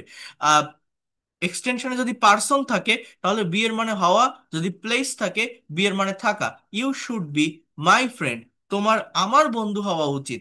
এরপর দেখেন subject plus should be plus ভার্বের সাথে আইএনজি প্লাস অবজেক্ট, কোনো কাজ করতে থাকা উচিত বোঝায়। Irfan should be reading newspaper now, ইরফানের এখন খবরের কাগজ পড়তে থাকা উচিত। ইরফানের খবরের কাগজ পড়তে থাকা উচিত। রহিম শুড বি ইটিং নাও, রহিমের এখন খেতে থাকা উচিত। শিল্পী শুড বি ওয়াচিং নাও, শিল্পীর এখন দেখতে থাকা উচিত। এই দেখতে থাকা খেতে থাকা মানে কি? রহিম শুড বি প্লেইং গিটার, রহিমের গিটার বাজাতে থাকা উচিত। এই বিষয়গুলো মূলত কেমন জানেন? আমাদের ফিউচার কন্টিনিউয়াস টেন্স আছে না, ফিউচার কন্টিনিউয়াস টেন্সের স্ট্রাকচার কি বলেন তো? সাবজেক্টের পর শ্যাল বা উইল বি প্লাস ভার্বের সাথে আইএনজি। কেউ কোনো কাজ করতে থাকবে, যেমন আমি ভাত খেতে থাকবো, I will be eating rice. এই উইলের পরিবর্তে আপনি জাস্ট বলেন I should be eating rice, আমার ভাত খেতে থাকা উচিত। They will be going to Dhaka, তারা ঢাকায় যেতে থাকবে। They should be going to Dhaka, তাদের ঢাকায় যেতে থাকা উচিত। হ্যাঁ, এরপর দেখেন প্যাসিভ। প্যাসিভ মানে কি? এমন কিছু সেন্টেন্স যেখানে সাবজেক্ট নিষ্ক্রিয়, সাবজেক্ট ইনঅ্যাক্টিভ, মানে অবজেক্টটাকেই সাবজেক্টের স্থানে বসিয়েছে। Newspaper should be read, Bangla কি জানেন? খবরের কাগজ পড়া উচিত। Raju should be sent to London, রাজুকে লন্ডনে পাঠানো উচিত। গার্ডেন শুড বি ওয়াটার্ড, বাগানে পানি দেওয়া উচিত। Guitar should be played, guitar বাজানো উচিত। উই শুড বি ইনফর্মড, আমাদেরকে জানানো উচিত। রুম শুড বি মুভড, রুমটা পরিষ্কার করা উচিত। এগুলো কিভাবে হয়? এখানে আরো অনেকগুলো আছে, এখন এইভাবে দেখাতে গেলে আপনি বুঝতে পারবেন না, আপনি গুলিয়ে ফেলবেন। আমি যদি একটা ব্ল্যাঙ্ক পেজে আমার মতো করে দেখাই, একবার যদি আপনারা এই মডেল সম্পর্কে কনসেপ্ট নিতে পারেন, ধারণা নিতে পারেন, অন্যগুলোও খুব ইজিলি আপনারা শিখতে পারবেন, অন্য মডেলগুলো শেখা কঠিন হবে না। আমাকে আপনারা 10 মিনিট টাইম দিবেন, আমি এই 10 মিনিটে একটা অথেন্টিক বিষয় নিয়ে আলোচনা করব, এই modal auxiliary verb in depth আলোচনা করব, যেটা আপনারা আগে দেখেননি, আগে করেননি। এবং এই ইন ডেপথ যে আলোচনাটা আমি করব বা যেটা এখন দেখাবো, এটা যদি আমরা করতে না পারি বা না করি, তাহলে কখনোই এই ল্যাঙ্গুয়েজটাকে প্রফেশনালি শিখতে পারবো না। কেমন সেটা দেখেন, একটা মডেল ভার্ব নিলাম শুড। এই শুডের মানে কি? আমরা জানি যে শুড মানে উচিত। আমরা কি জানি? শুড এর বাংলা অর্থ হচ্ছে উচিত। কিন্তু দেখেন একটা শুড দিয়ে আমরা কতগুলো সেন্টেন্স বা বাক্য তৈরি করতে পারি। যেমন মনে করেন হি শুড ডু দ্য ওয়ার্ক, তার কাজটি করা উচিত। He should do the work. আবার আমি যদি এটাকে রিভার্স করি, আমি আগামী ক্লাসে প্যাসিভ ভয়েসের উপর ক্লাস নিব আপনাদের। The work should be done, he should do the work, তার কাজটি করা উচিত। The work should be done, এই কাজটি করা উচিত। দ্য ওয়ার্ক শুড বি ডান এর অর্থ কি? এই কাজটি করা উচিত। দেখছেন এখানে কিন্তু বাই হিম বাই মি এগুলো দিবেন না। আবার দেখেন he should be a doctor, a doctor, তার একজন ডাক্তার হওয়া উচিত। He should be a doctor, তার বাড়িতে থাকা উচিত। তাহলে কি হবে? হি should be at home, he should be at home, তার বাড়িতে থাকা উচিত। আবার দেখেন মানে এক শুড বি এর কতগুলো ব্যবহার হতে পারে। হি should B doing the work, doing the work, তার কাজটা করতে থাকা উচিত, তার কাজটা করতে থাকা উচিত। আবার দেখেন he should have, he should have a car, তার একটা গাড়ি থাকা উচিত। আবার আমি যদি এরকম একটা সেন্টেন্স বলি, he should have done the work, he should have done the work, এর বাংলা অর্থ হচ্ছে ডান দা ওয়ার্ক, এর বাংলা অর্থ হচ্ছে তার কাজটা করা উচিত ছিল, তার কাজটা করা উচিত ছিল। এইটাকে আবার রিভার্স করা যায়, অর্থাৎ পারফেক্ট টেন্সের passive. The work, the work should have been done, এই কাজটা করা উচিত ছিল। The work should have been done. আবার দেখেন আমি যদি বলি he should have been, he should have been at home, তার বাড়িতে থাকা উচিত ছিল। He should have been at home, he should have been a doctor, তার একজন ডাক্তার হওয়া উচিত ছিল। মনে করেন হতে পারেনি, হওয়া উচিত ছিল। আবার আমি যদি এরকম একটা সেন্টেন্স বলি, he should have been, he should have been doing the work for long time, তার অনেক দিন ধরে কাজটা করতে থাকা উচিত। এইটা কি জানেন? পারফেক্ট কন্টিনিউয়াস টেন্সের সেন্স। ওই যে আহ, মনে করেন আমি আপনাদের টিচার, এখন আমি ইংলিশ ল্যাঙ্গুয়েজটা শেখাই, তাই না? এখন আপনি ইংরেজি শিখতেছেন, শেখার চেষ্টা করে যাচ্ছেন, চর্চা করতেছেন, তারপরে আপনি শিখতে পারছেন না। তো আমি টিচার হিসেবে আপনাকে একটা অ্যাডভাইস দিচ্ছি যে আপনার ইংলিশ ল্যাঙ্গুয়েজটা শিখতে থাকা উচিত, প্র্যাকটিস করতে থাকা উচিত, যতদিন না পর্যন্ত আপনি এটা ডেভেলপ করতে পারেন, এটা শিখতে পারেন। তো আমি বলতে পারি, you should have been learning English for long time until you have complete this language, or I can also say that you should have been practicing English।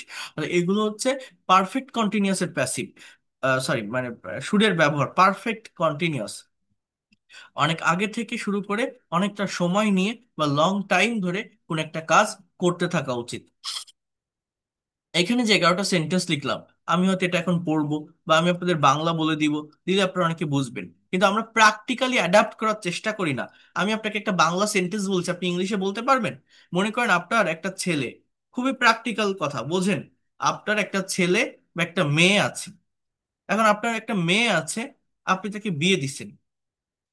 বিয়ে দিলে আ- আপ- ওই মেয়ের বিয়েতে আপনি আপনার কাছের রিলেটিভস বা আত্মীয় স্বজনদের দাওয়াত দেন নাই বা নিমন্ত্রণ করেন নাই। এখন তারা খারাপ কথা বলতেছে যে ওর মেয়েটাকে বিয়ে দিল, আমাদেরকে জানালো না। এখন আপনি এই কথাটা পরে বলছেন যে আমার মেয়ের বিয়েতে ওদেরকে নিমন্ত্রণ করা উচিত ছিল, ওদেরকে তো নিমন্ত্রণ করা হয়নি, ওদেরকে নিমন্ত্রণ করা উচিত ছিল। এই যে কথাটা বললাম, এটা ইংলিশে কি হবে কেউ বলতে পারেন? আমার মেয়ের বিয়েতে তাদেরকে বা ওদেরকে, যেটাই বলেন, নিমন্ত্রণ করা উচিত ছিল। এটা এর ভিতর থেকে কোন স্ট্রাকচারে আসে জানেন? এই কয়টার ভিতরে, এই দেখেন, 8 নাম্বার যে স্ট্রাকচারটা দেখছেন না, এটার ভিতরে আসে। The work should have been done, এই দেখেন, তাদেরকে নিমন্ত্রণ করা উচিত ছিল। They should have been invited, invited, they should have been plus ভি3, invited in our daughter's, in our daughter's marriage ceremony. তাহলে টোটাল সেন্টেন্সটা আমি কি বললাম বলেন তো? They should have been invited in our daughter's marriage ceremony. এখানে to হবে, sorry, to our daughter's marriage ceremony, আমার মেয়ের বিয়েতে তাদেরকে নিমন্ত্রণ করা উচিত ছিল। এই যে প্র্যাকটিক্যাল একটা সেন্টেন্স আমি লিখলাম, এই প্র্যাকটিক্যাল প্র্যাকটিসটা কিন্তু আমরা করি না। এই প্র্যাকটিক্যাল প্র্যাকটিস না করার কারণে আমরা ইংলিশে ফ্লুয়েন্টলি কথা বলতে পারি না। এটা বলতে হবে, শুধু স্ট্রাকচার দেখলে হবে না। তো যাই হোক, এখন এই যে সেন্টেন্স গুলো আমি লিখলাম, এখানে টোটাল 11টা বাক্য আমি লিখছি। এই 11টা বাক্য সম্পর্কে যদি কারো ক্লিয়ার কনসেপ্ট হয়ে যায়, অর্থাৎ এই যে 11টা বাক্য আমি লিখলাম, আপনি যদি প্রত্যেকটার অর্থ বুঝতে পারেন, জাস্ট সুরের পরিবর্তে যে কোনো মডেল বসান, সেই অনুযায়ী আপনার অর্থ দিবে। আর এটা কেউ শিখতে পারলে মডেল ভার্বকে ইন ডিটেলসে শেখা হয়ে যাবে, এর বাইরে এই মডেল ভার্ব বলতে আর কোনো কিছু থাকবে না। দেখেন, he should do the work, তার কাজটা করা উচিত, এই শুডের পরিবর্তে আপনি বলেন he can do the work, সে করতে পারে। He could do the work, সে করতে পারতো। হ্যাঁ। He must do the work, সে অবশ্যই করবে। He would do the work, সে করতো। আপনি যে মডেল বসাবেন সেইভাবে সেন্টেন্সটা হবে। The work should be done, এই কাজটা করা উচিত। আপনি বলেন the work can be done, এই কাজটা করা যেতে পারে। The work could be done, এই কাজটা করা যেতে পারতো। The work must be done, এই কাজটা অবশ্যই করা যাবে। এই দেখেন, he should be a doctor, তার একজন ডাক্তার হওয়া উচিত। আপনি এখানে বলেন he can be a doctor, ডাক্তার হতে পারে। He could be a doctor, ডাক্তার হতে পারতো। He must be a doctor, সে অবশ্যই ডাক্তার হবে। He would B a doctor, সে ডাক্তার হতো। আপনার যে মডেল দরকার, সেই মডেল অনুযায়ী আপনি কি করবেন? জাস্ট সুরের পরিবর্তে আপনি বসাবেন। He should be at home, তার বাড়িতে থাকা উচিত। He can be at home, সে বাড়ি থাকতে পারে। He could be at home, সে বাড়ি থাকতে পারতো। He would be at home, সে বাড়ি থাকতো। He must be at home, সে অবশ্যই বাড়ি থাকবে। এইভাবে যে 11টা বাক্য লিখলাম, এই 11টা বাক্য যদি আপনি অ্যাকচুয়াল বাংলা অর্থটা বের করতে পারেন, এই 11টা বাক্য দেখে নতুন সাবজেক্ট এবং নতুন মেইন ভার্ব দিয়ে যদি নিজে নতুন 11টা বাক্য তৈরি করতে পারেন, তাহলে এই জায়গাটা আপনার ক্লিয়ার হয়ে যাবে, একদমই ক্লিয়ার করতে পারবেন। এইটা না করলে ল্যাঙ্গুয়েজটা প্রফেশনালি শেখা যায় না। ল্যাঙ্গুয়েজ শিখতে গেলে এই বিষয়গুলো জানা বা করা বা বোঝা খুবই দরকার, খুবই জরুরি। এটা আপনাকে একটু বুঝতে হবে, একটু নিতে হবে। দেখেন, খুবই মনোযোগ দিয়ে এই বিষয়টা বোঝার চেষ্টা করেন। আমি সবগুলো সেন্টেন্সের বাংলা অর্থ আরেকবার করে দিচ্ছি, প্রত্যেকে বুঝবেন এবং আপনারা নিজেরা চেষ্টা করবেন নতুন একটা মেইন ভার্ব নিয়ে এই শুড দিয়ে সেন্টেন্স তৈরি করার। এটা করতে পারলে এই মডাল ভার্বটাকে ডিটেলসে শেখা হয়ে যাবে। এই ডিটেলসে যদি আপনি শিখতে না পারেন, এই ডিটেলস মানে এই জায়গাটাতে যদি আপনি যেতে না পারেন, আপনি কিভাবে ভাষার অ্যাকচুয়াল ডেভেলপমেন্টটা পাবেন? আপনি বলেন, পাবেন না। জাস্ট উপর দুপুর দিয়ে শুড মানে উচিত এটুকু শিখে রাখলেই হবে না, ভিতরে আসতেই হবে। হি শুড ডু দ্য ওয়ার্ক, তার কাজটা করা উচিত। The work should be done, এই কাজটি করা উচিত। He should be a doctor, তার একজন ডাক্তার হওয়া উচিত। He should be at home, তার বাড়িতে থাকা উচিত। He should B doing the work, তার কাজটি করতে থাকা উচিত, তার কাজটি করতে থাকা উচিত। এখানে আপনি যদি বলেন he must be doing the work, সে অবশ্যই কাজটি করতে থাকবে। He must be doing the work, সে অবশ্যই কাজটি করতে থাকবে। হ্যাঁ, এরকম। হি শুড হ্যাভ আ কার, তার একটা গাড়ি থাকা উচিত। কারো অধিকারে, কারো মালিকানায় কোনো কিছু থাকা হ্যাবের ব্যবহার হয়।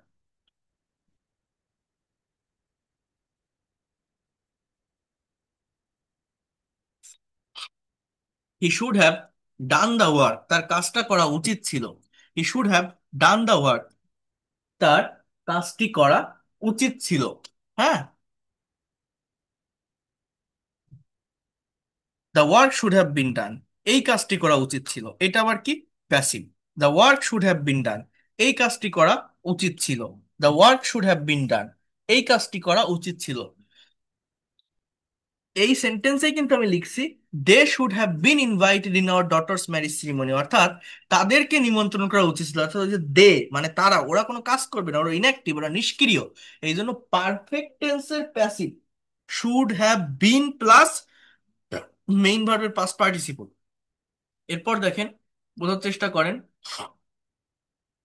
He should have been at home, মানে যে হি শুড বি অ্যাট হোম, তার বাড়িতে থাকা উচিত, ওই বি এর পরিবর্তে জাস্ট বিন, বি এর পাস্ট পার্টিসিপল, মানে এটা পারফেক্ট টেন্সের অ্যাক্টিভ। বিন আছে বলে যে প্যাসিভ তা না, কিন্তু এটা কিন্তু active. He should have been at home, তার বাড়িতে থাকা উচিত। He should have been a doctor, তার একজন ডাক্তার হওয়া উচিত ছিল। সরি, তার বাড়িতে থাকা উচিত ছিল, তার একজন ডাক্তার হওয়া উচিত ছিল। He should have been doing the work for long time, তার অনেক দিন ধরে কাজটা করতে থাকা উচিত। পারফেক্ট কন্টিনিউয়াস টেন্সের সেন্স দেয়। দেখেন এই যেটা দেখালাম, যদি পারেন, এটা আমার পেইড কোর্সের স্টুডেন্টদেরকে আমি করিয়ে থাকি, আপনি যদি একবার এটা যদি সলভ করতে পারেন, এই 11টা সেন্টেন্স বাংলা যদি আপনি বোঝেন, নিজের মতো করে সুরের পরিবর্তে নতুন ভার্ব বসান, মেইন ভার্ব নতুন একটা নেন, দেখেন আপনি পারেন কিনা। যদি একবার প্র্যাকটিস করতে পারেন, এই মডেল ভার্বটাকে ভিতর থেকে ইন ডিটেলসে প্র্যাকটিস করা বা চর্চা করা হয়ে যায়। এগুলোকে জাস্ট প্র্যাকটিক্যাল স্পোকেন বা রাইটিং এ অ্যাপ্লাই করতে হয়। আমরা এই ডিটেলস প্র্যাকটিসটা করি না বা জানি না বলে মূলত ইংলিশে বিভিন্ন কথা বলতে গেলে আমরা পারি না। কারণ এই ধরনের কথা, এই ধরনের ভাব আমরা বাংলায় ব্যবহার করি, নিয়ে আসার চেষ্টা করি, কিন্তু ইংলিশে ইনস্ট্যান্টলি কনভার্ট করতে পারি না, ট্রান্সফর্ম করতে পারি না, জাস্ট এই বিষয়গুলো প্র্যাকটিস না থাকার কারণে। দেখেন আমার এখানে আরেকটা মডেল ভার্ব আছে, এটা খুবই গুরুত্বপূর্ণ, বেশি মানে স্পোকেন ইংলিশ এটা প্রচুর ব্যবহৃত হয়। সেটা হচ্ছে ইউজেস অফ ইউজ টু, এবং কত practical sentence, you can not imagine that. দেখেন ইউজ টু ভার্বের ব্যবহারটা কিভাবে হয়, এটা আপনারা দেখলেই বুঝতে পারবেন এটা কতটা ইফেক্টিভ, কতটা ইম্পর্টেন্ট, কতটা প্র্যাকটিক্যাল। কি বলছে দেখেন, প্রতিটি মানুষেরই কিছু না কিছু অভ্যাস আছে, আর এই অভ্যাসগুলোর মধ্যে কোনো অভ্যাস অতীতে ছিল কিন্তু বর্তমানে নেই, আবার কোনো অভ্যাস অতীত থেকে শুরু করে বর্তমান সময় পর্যন্ত বোঝায়, আবার কোনো অভ্যাস ভবিষ্যতে হয়ে যাবে। যেমন সে প্রত্যহ কোরআন পড়তো, আমি গল্প করতে অভ্যস্ত, পলি নদীতে গোসল করতে অভ্যস্ত হয়ে যাবে। এই যে কথাগুলো, খুবই প্র্যাকটিক্যাল সেন্টেন্স, এগুলো আপনি কোন টেন্স দিয়ে বলবেন? ওইভাবে টেন্স দিয়ে অ্যাপ্রোপ্রিয়েটলি আপনি বলতে পারবেন না যতক্ষণ না পর্যন্ত এই যে ফ্রেজাল ভার্ব ইউজ টু এর ব্যবহার আপনার ভালোভাবে জানা থাকবে। যেমন দেখেন, subject plus use to plus ভার্বের বেস ফর্ম প্লাস অবজেক্ট। কেমন সেটা? মনিরা প্রত্যহ সকালে কোরআন পড়তো, Monira use to read the holy Quran every morning. Monira subject, use to এটা হচ্ছে semi modal auxiliary verb, read এটা main verb. Monira use to read the holy Quran every morning. ছাত্র জীবনে আমি একটানা 8 ঘন্টা পড়তাম। I used to study 8 hours at a stretch during my student life. I used to study 8 hours at a stretch during my student life. সে প্রতি সোমবার আমাকে লিখতো। She used to write me every Monday. She used to write me every Monday. তারা প্রতি বছর সমুদ্র সৈকতে যেত। They used to go to the sea beach every year. They used to go to the sea beach every year. আলিম সকালে ঘুমাতো। আলিম used to sleep in the morning. অর্থাৎ অতীতে কেউ কোনো কাজ করতো, কোনো একটা কাজ করা কারো অভ্যাস ছিল, সাবজেক্টের পর ইউজ টু প্লাস মেইন ভার্বের বেস ফর্ম। এটা মনে রাখবেন, এই ফ্রেজাল ভার্ব দিয়ে সেন্টেন্স গুলো করা হয়। আমার পেইড কোর্সে কিন্তু এই সব বিষয় একসাথে দেখাই নাই, যে আপনাদের ক্যান, কুড, শুড, এই ইউজ টু দেখাচ্ছি না এরকম না। ওইখানে কিন্তু আমি প্রত্যেকটা মডেল ভার্ব আলাদা আলাদা আলাদা আলাদা দেখাই, মানে এক একটা মডেল ভার্বের উপর একদিন ক্লাস হয়। আমি দেখাবো, দেখানোর পর সেখান থেকে সেন্টেন্স প্র্যাকটিস করাবো, সেইটাকে কনভারসেশন নিয়ে এসে প্র্যাকটিস করাবো। এটা আপনাদেরকেও একটু দেখিয়ে দিব, বাট আপনাদের একসাথে সব দেখাচ্ছি কেন? আপনি তো আর আমার পেইড কোর্সের স্টুডেন্ট, আপনি তো আমার সাথে দিনের পর দিন থাকবেন না। আপনি আজকে আসেন, কালকে চলেও যেতে পারেন, নাও থাকতে পারেন। বাট যে দিনটা আসেন, যে দিনটা আপনি ক্লাস করছেন, দেখে যান এর ভিতরে কি আছে, ল্যাঙ্গুয়েজটার ভিতরে কি আছে, আমার কি শেখা দরকার, আমি কেন ইংলিশে কথা বলতে পারি না, এই মডাল ভার্বের ভিতরে কি থাকে, এই ল্যাঙ্গুয়েজে মডাল ভার্ব কত বড় একটা জায়গা দখল করে আছে, এটা তো অন্তত আপনি বুঝতে পারবেন। এই জন্য সবগুলো বিষয় দেখিয়ে দিচ্ছি, যাতে করে আপনি পরবর্তীতে আমার কাছে না আসলেও নিজের মতো করে এই জায়গাগুলোকে ডেভেলপ করতে পারবেন, এখান থেকে একটা আইডিয়া নিয়ে। তো দেখেন, এগুলো যখন আপনি নেগেটিভ করবেন, এইখানে একটা বিষয় আছে, সেটা হচ্ছে আম যেহেতু এটাকে মডাল ভার্ব বলছি, আপনি নেগেটিভ করার ক্ষেত্রে ইউজ নট টু ব্যবহার করতে পারেন। কিন্তু যদি ডিডের ব্যবহারটা করেন, অর্থাৎ এগুলো কিন্তু on kinds of past indefinite টেন্সের সেন্স ক্রিয়েট করে, তাই না? সো আপনি যদি ইউজ নট না বলে ডিডের ব্যবহার করেন, সেটা বেশি অ্যাপ্রোপ্রিয়েট হয়। ইউজ নট ব্যবহার করলে এটা ভুল না। অর্থাৎ দেখেন, আমি ধূমপান করতাম না, I used not to smoke, আপনি এটা বলতে পারেন। But instead of it you can say, if you can say I didn't use to smoke, I didn't use to smoke, আমি ধূমপান করতাম না, এটা বেশি অ্যাপ্রোপ্রিয়েট, বেশি ভালো শোনায়। Monira use not to listen to music, Monira didn't use to listen to music. Roni never use to watch TV, Roni did never use to watch TV. যখন আপনি ইন্ট্রোগেটিভ করবেন, জাস্ট অক্সিলারি ভার্বটা অর্থাৎ ওই ডিড সাবজেক্টের আগে আনবেন। আর ইউজড কিন্তু তখন আর হবে না ডিড বসালে, জাস্ট ইউজ। হ্যাঁ, ভার্বের প্রেজেন্ট ফর্ম থাকবে। তুমি কি নদীতে সাঁতার কাটতে? Did you use to swim in the river? দেখেন কতটা প্র্যাকটিক্যাল সেন্টেন্স বাংলায়। আমাদের ডে টু ডে লাইফে বিভিন্ন কনভারসেশনে এই ধরনের সেন্টেন্সগুলো কিন্তু আমরা বলে থাকি বা ব্যবহার করে থাকি, বাট ইংলিশে প্রপার প্র্যাকটিস না থাকার কারণে আমরা কথা বলতে পারি না। নীলু কি সকালে ঘুমাতো? Did Nilu use to sleep at morning? Did Nilu use to sleep at morning? তোমার আব্বা কি নিয়মিত খবরের কাগজ পড়তেন? Did your father use to read newspaper regularly? Did your father use to read newspaper regularly? এরপর দেখেন, এরপর দেখেন, subject plus am is are plus use to plus ভার্বের সাথে আইএনজি। কেমন এটা? আমরা এতক্ষণ দেখলাম যে অতীতে কেউ কোনো কিছু করতো, অতীতে কোনো একটা কাজ করা কারো অভ্যাস ছিল, সেটা কিভাবে বর্ণনা করব? Subject plus use to plus V one. বা যখন আমি নেগেটিভ করছি, ডিডেন্ট ইউজ টু, ইন্ট্রোগেটিভ করলে ডিডটা আগে আসতেছে। আর এইটা হচ্ছে অতীত থেকে শুরু করে বর্তমান সময় পর্যন্ত কেউ কোনো কাজ করতে অভ্যস্ত। এটা মূলত আমাদের যে প্রেজেন্ট কন্টিনিউয়াস টেন্স আছে না, প্রেজেন্ট কন্টিনিউয়াস টেন্সের স্ট্রাকচার কি? Subject plus am is are plus ভার্বের সাথে আইএনজি। শুধুমাত্র ওই স্ট্রাকচারই থাকবে, ভিতরে ইউজ টু নামক এক্সট্রা একটা ওয়ার্ড যুক্ত হচ্ছে, একটা ফ্রেজাল ভার্ব যুক্ত হচ্ছে। এবং এটা যুক্ত হওয়ার পর এই এই স্ট্রাকচারের ডেফিনেশনটা এরকম দাঁড়াচ্ছে: অতীত থেকে শুরু হয়ে এখনো পর্যন্ত কোনো একটা কাজ কারো করা অভ্যাস। সে প্রতিদিন কোরআন পড়তে অভ্যস্ত। He is use to reading the holy Quran every day. He is use to reading the holy Quran every day. Zakir প্রতিদিন সকালে হাঁটতে অভ্যস্ত। Zakir is use to walking about every morning. Zakir is use to walking about every morning. আমরা পুকুরে সাঁতার কাটতে অভ্যস্ত। We are use to swimming in the pond. We are use to swimming in the pond. আমি প্রতি রাতে গান শুনতে অভ্যস্ত। I am use to listening to music every night. I am use to listening to song every night. অর্থাৎ am is are use to plus ভার্বের সাথে ING. আর যেহেতু এখানে অ্যাফার্মেটিভ সেন্টেন্সে অক্সিলারি ভার্ব আছে, নেগেটিভ বা ইন্টারোগেটিভ করাটা অনেক সহজ। লুনা ছেলেদের সাথে গল্প করতে অভ্যস্ত নয়। Luna isn't use to gossiping with boys. Luna isn't use to gossiping with boys. তারা নদীতে সাঁতার কাটতে অভ্যস্ত নয়। They aren't use to swimming in the river. They aren't use to swimming in the river. Zakir Saheb ভাত খেতে অভ্যস্ত নয়। Mister Zakir isn't use to eating rice. Mister Zakir isn't use to eating rice. যখন আপনি ইন্ট্রোগেটিভ করবেন, জাস্ট অক্সিলারি ভার্বটা সাবজেক্টের আগে আসবে। করিম সাহেব কি ভ্রমণের সময় ঘুমাতে অভ্যস্ত? Is Mister Karim use to sleeping in a journey? Is Mister Karim use to sleeping in a journey. তারা কি রাত জেগে পড়তে অভ্যস্ত? Are they use to studying keeping up late? Are they use to studying keeping up late. তুমি কি মেয়েদের সাথে গল্প করতে অভ্যস্ত?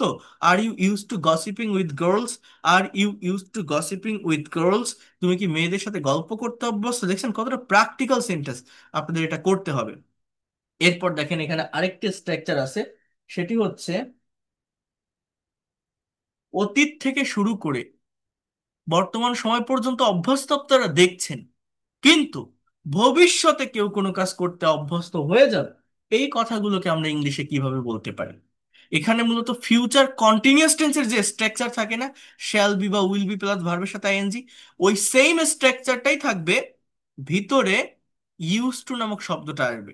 আর এই শ্যাল বি বা উইল বি এর পরিবর্তে গেট ভার্বের ব্যবহার করা যায়। গেট কিন্তু হওয়া থাকা অর্থে বসে, বি ভার্বের কাজ করে। কেমন সেটা, গেট ভার্বের ব্যবহারটা কিভাবে করা যেতে পারে? দেখেন, মিলন নদীতে গোসল করতে অভ্যস্ত হয়ে যাবে, আপনি কিভাবে এই কথাটা বলবেন, কোন টেন্স দিয়ে বলবেন?